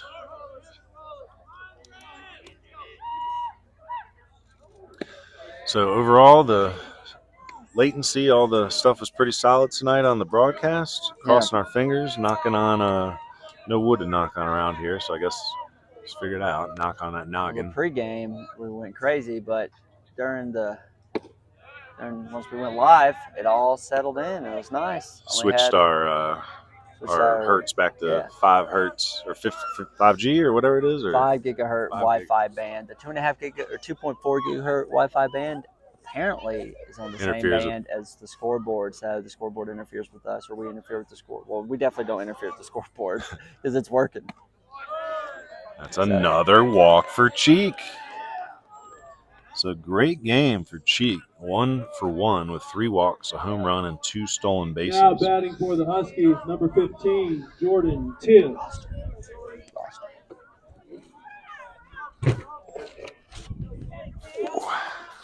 Definitely chilly here with 1 out, 1 on. Here's Tibbs at the plate. He's 1 for 3. He had a double and scored a run. Actually, his pinch runner, EST, scored the run for him on the Eller double. Just got to start collecting base runners here and see what happens if you want to have a chance to win this ball game. So being selective, good swings at hittable pitches. There's pickoff attempt. Cheeks back in time. So good line so far for Keller in relief. He's pitched 1 2/3 so far, collected 3 Ks. He's just had the walk and the double surrendered. Fly ball to right field is going to hang up. That's Zaragoza with the second out. I might have to go pull Coach Burrows aside and ask him his opinion on this CamWood bat. I still think I'm leaning towards Everett with that big hit to plate 3, 2 were RBIs. But Gavin Eller. man, he hit it to the right person, though. It was that fresh entry out in right field when they brought Pennington in to warm up. So hit it the right guy. Probably the biggest swing of the game. Yep. Everything after that was just due to leaving the pitcher in just a tad bit too long. So Eller, 1 for 3 on the day. He had that RBI double to score Tibbs. That's going to get back to, well, there it took him a second, but yes, that's at the backstop. So Cheek's going to move on up on the wild pitch. Whew. See, Eller hit the double in there in the 5th inning that knocked Jones out the game. It was that 3-2 pitch where he had first base open and ended up going to the heat. And he hit it. There's a strike at the top of the zone. Consistent zone tonight, but high. Definitely a team effort for Watauga tonight. That's what, yeah, you just like hit after hit after hit from different guys all down the lineup. Guys getting on in front of guys to get the RBI in. So give as much credit to the RBIers So they might as just the take a whole non-RBIers. picture of the team and slam them in the CamWood. Bats, pioneers of Watauga. Put it in your locker room. One day we're going to have a game that ends like that. Yep. Nope. Wow. Thought it was the end of the game, but it won't be. That was a nice little slider curveball there. We thought got the edge. I think Van Noy thought it. I think Keller thought it. I think the other 8 out there thought it. I think everyone here thought it.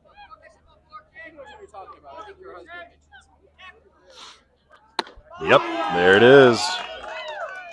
Strike 3, and that's your ball game. So Watauga Pioneers are your winners tonight, 9-3. We're going to give our due diligence to our 7th inning sponsor and thank Chad McMahon State Farm, the proud sponsor of Baseball University. Just like your favorite baseball team, State Farm is here to knock it out of the park with great insurance coverage. From home and auto to life and health, they've got the right coverage to protect what matters most to you. The post-game sponsor for Baseball University of the Blue Ridges, Western North Carolina Scout and Streaming Series. With numerous locations in the WNC region, there's no better spot to get your vehicle seen and serviced.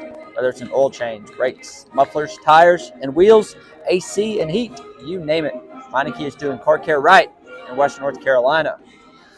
Man, there's a part of me that wants to give it to Keller, the pitcher, but they were already so far ahead, and he just had to go out there and be clean. I like Everett. That was a big hit. I think Everett's going to be our CamWood Bat player of the game, but let's go in and thank CamWood first. CamWood Bats located in Haywood County, Western North Carolina. As we told you earlier, sales are going through with that 10% discount, BBUWNC. Again, use it for every purchase at CamWoodBats.com, especially for your summer and fall wood bat leagues. But they also have trainers, tees, tutorials, and merch that you can get through that CamWoodBats.com. And make sure to always use BBUWNC for a 10% discount on all purchases through their website. Going to go through the box scores real quick again. Burroughs, the switch hitter, is impressed with him. He's a guy. 2 for 4, 1 run, 1 stolen base, walk, and an RBI. Maddox Green, your Carson Newman commit, 1 for 3 with a run and a walk. He scored that tying run on the contact play there in the 5th inning. That was so huge. Jake Blanton, 1 for 3, 2 ribs, 1 run, 1 walk. He was a very instrumental part of that 5th inning rally as well. Cade Keller, great job on the bump. Cade Keller worked 2 1/3, had 4 Ks, 1 hit, 2 walks. He's your winning pitcher. He was also 1 for 3 at the sac bunt at the plate. JT Cook, the senior, 0 for 3 at the walk and a run. Dylan Zaragoza, the senior, 1 for 4, 2 runs and a ribby. JJ Everett, 1 for 4, 2 RBIs, 1 run. Does not look exciting, but that hit was huge. Bases loaded. Rips a single to right. 3 runs came into the score. Hit it so hard the right fielder bobbled it. That allowed that 3rd run to score, so only 2 ribbies on there for him. Vanoy, the catcher, 1 for 1 with 2 walks and a sac bunt. And Walker Rensdell, 2 for 3, 2 RBIs, a walk and a run. I almost feel like I should just get like 18 bats and give it to the whole team as a team win. For Ashe County, Drew Cheek, great game. 1 for 1, home run, 3 walks. Jordan Tibbs, the line's a little messy, but the velo's there. 82 to 84 today, 81 to 84. I have to look at the game changer to get his exact line, but definitely some potential in the junior there. Gavin Eller, 1 for 4, had the big RBI double in the 5th inning, top of the 5th. And that's about it. Let's see. Kai Pennington came in, showed some good stuff in the low 80s, but his line was a little rough too. I think that's it for our broadcast. It's been a fun week going up the mountain, first to Mitchell, then to Watauga. Yeah, that's it for tonight's rendition of Baseball University's Western North Carolina Scout and Streaming Series. Thank you again for our sponsors, Meineke, Blue Patch Farms, Hail Tax Solutions, American Legion Post 70, Hauling Solutions and Grading, Nova Pitching Performance, House of Power, Chad McMahon State Farm, and of course CamWood Bats. I want to thank our home travel and away team sponsors. Travel sponsor was Daniel Boone Inn. Home team sponsor was OP Smiles, and away team sponsor was the Cheek Brothers Street Farm. Thank you again, and catch our next broadcast Tuesday, April 22nd. It's an exclusive Polk County traveling to Chase. I think that game is at 6:30, right? 6:34. We'll figure it out. We'll put out a weekly schedule, probably Sunday night. So I appreciate you guys for tuning in. But hey, one last thing I do want to mention before you get into all that. Just remember, Bluefield State, Big Blue. Big Blue. Great Dane is that mascot. By Bluefield State. Well, we also want to give a quick shout out to us. Want to help support Baseball University of the Blue Ridge? Visit the Patreon at www.patreon.com/bbuniversitywNC. And check out all the content on there. You got some playoff projections. I'm going to update them this weekend, and we're going to get some new ones on there, hopefully. So check that out, please. And shout out to Bob's Burgers for being our first Patreon subscriber. And stay connected to us across all our platforms. Like and subscribe on YouTube. Like us on Facebook. Follow us on X and Instagram. And check out our website. All that's on your screen. Appreciate you guys for tuning in. And we will catch you on Tuesday. Yep, we got a long drive home tonight. Back to Henderson County. 2+ hours. But, man, what a great trip. We appreciate y'all for tuning in.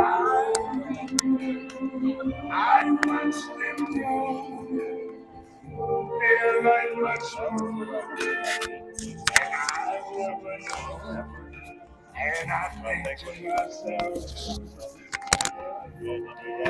what a wonderful right? Yeah, it's tied. Look at that ball. That was the game's winner. So that was probably the hardest decision for not to take that, so you can't swing it a break. But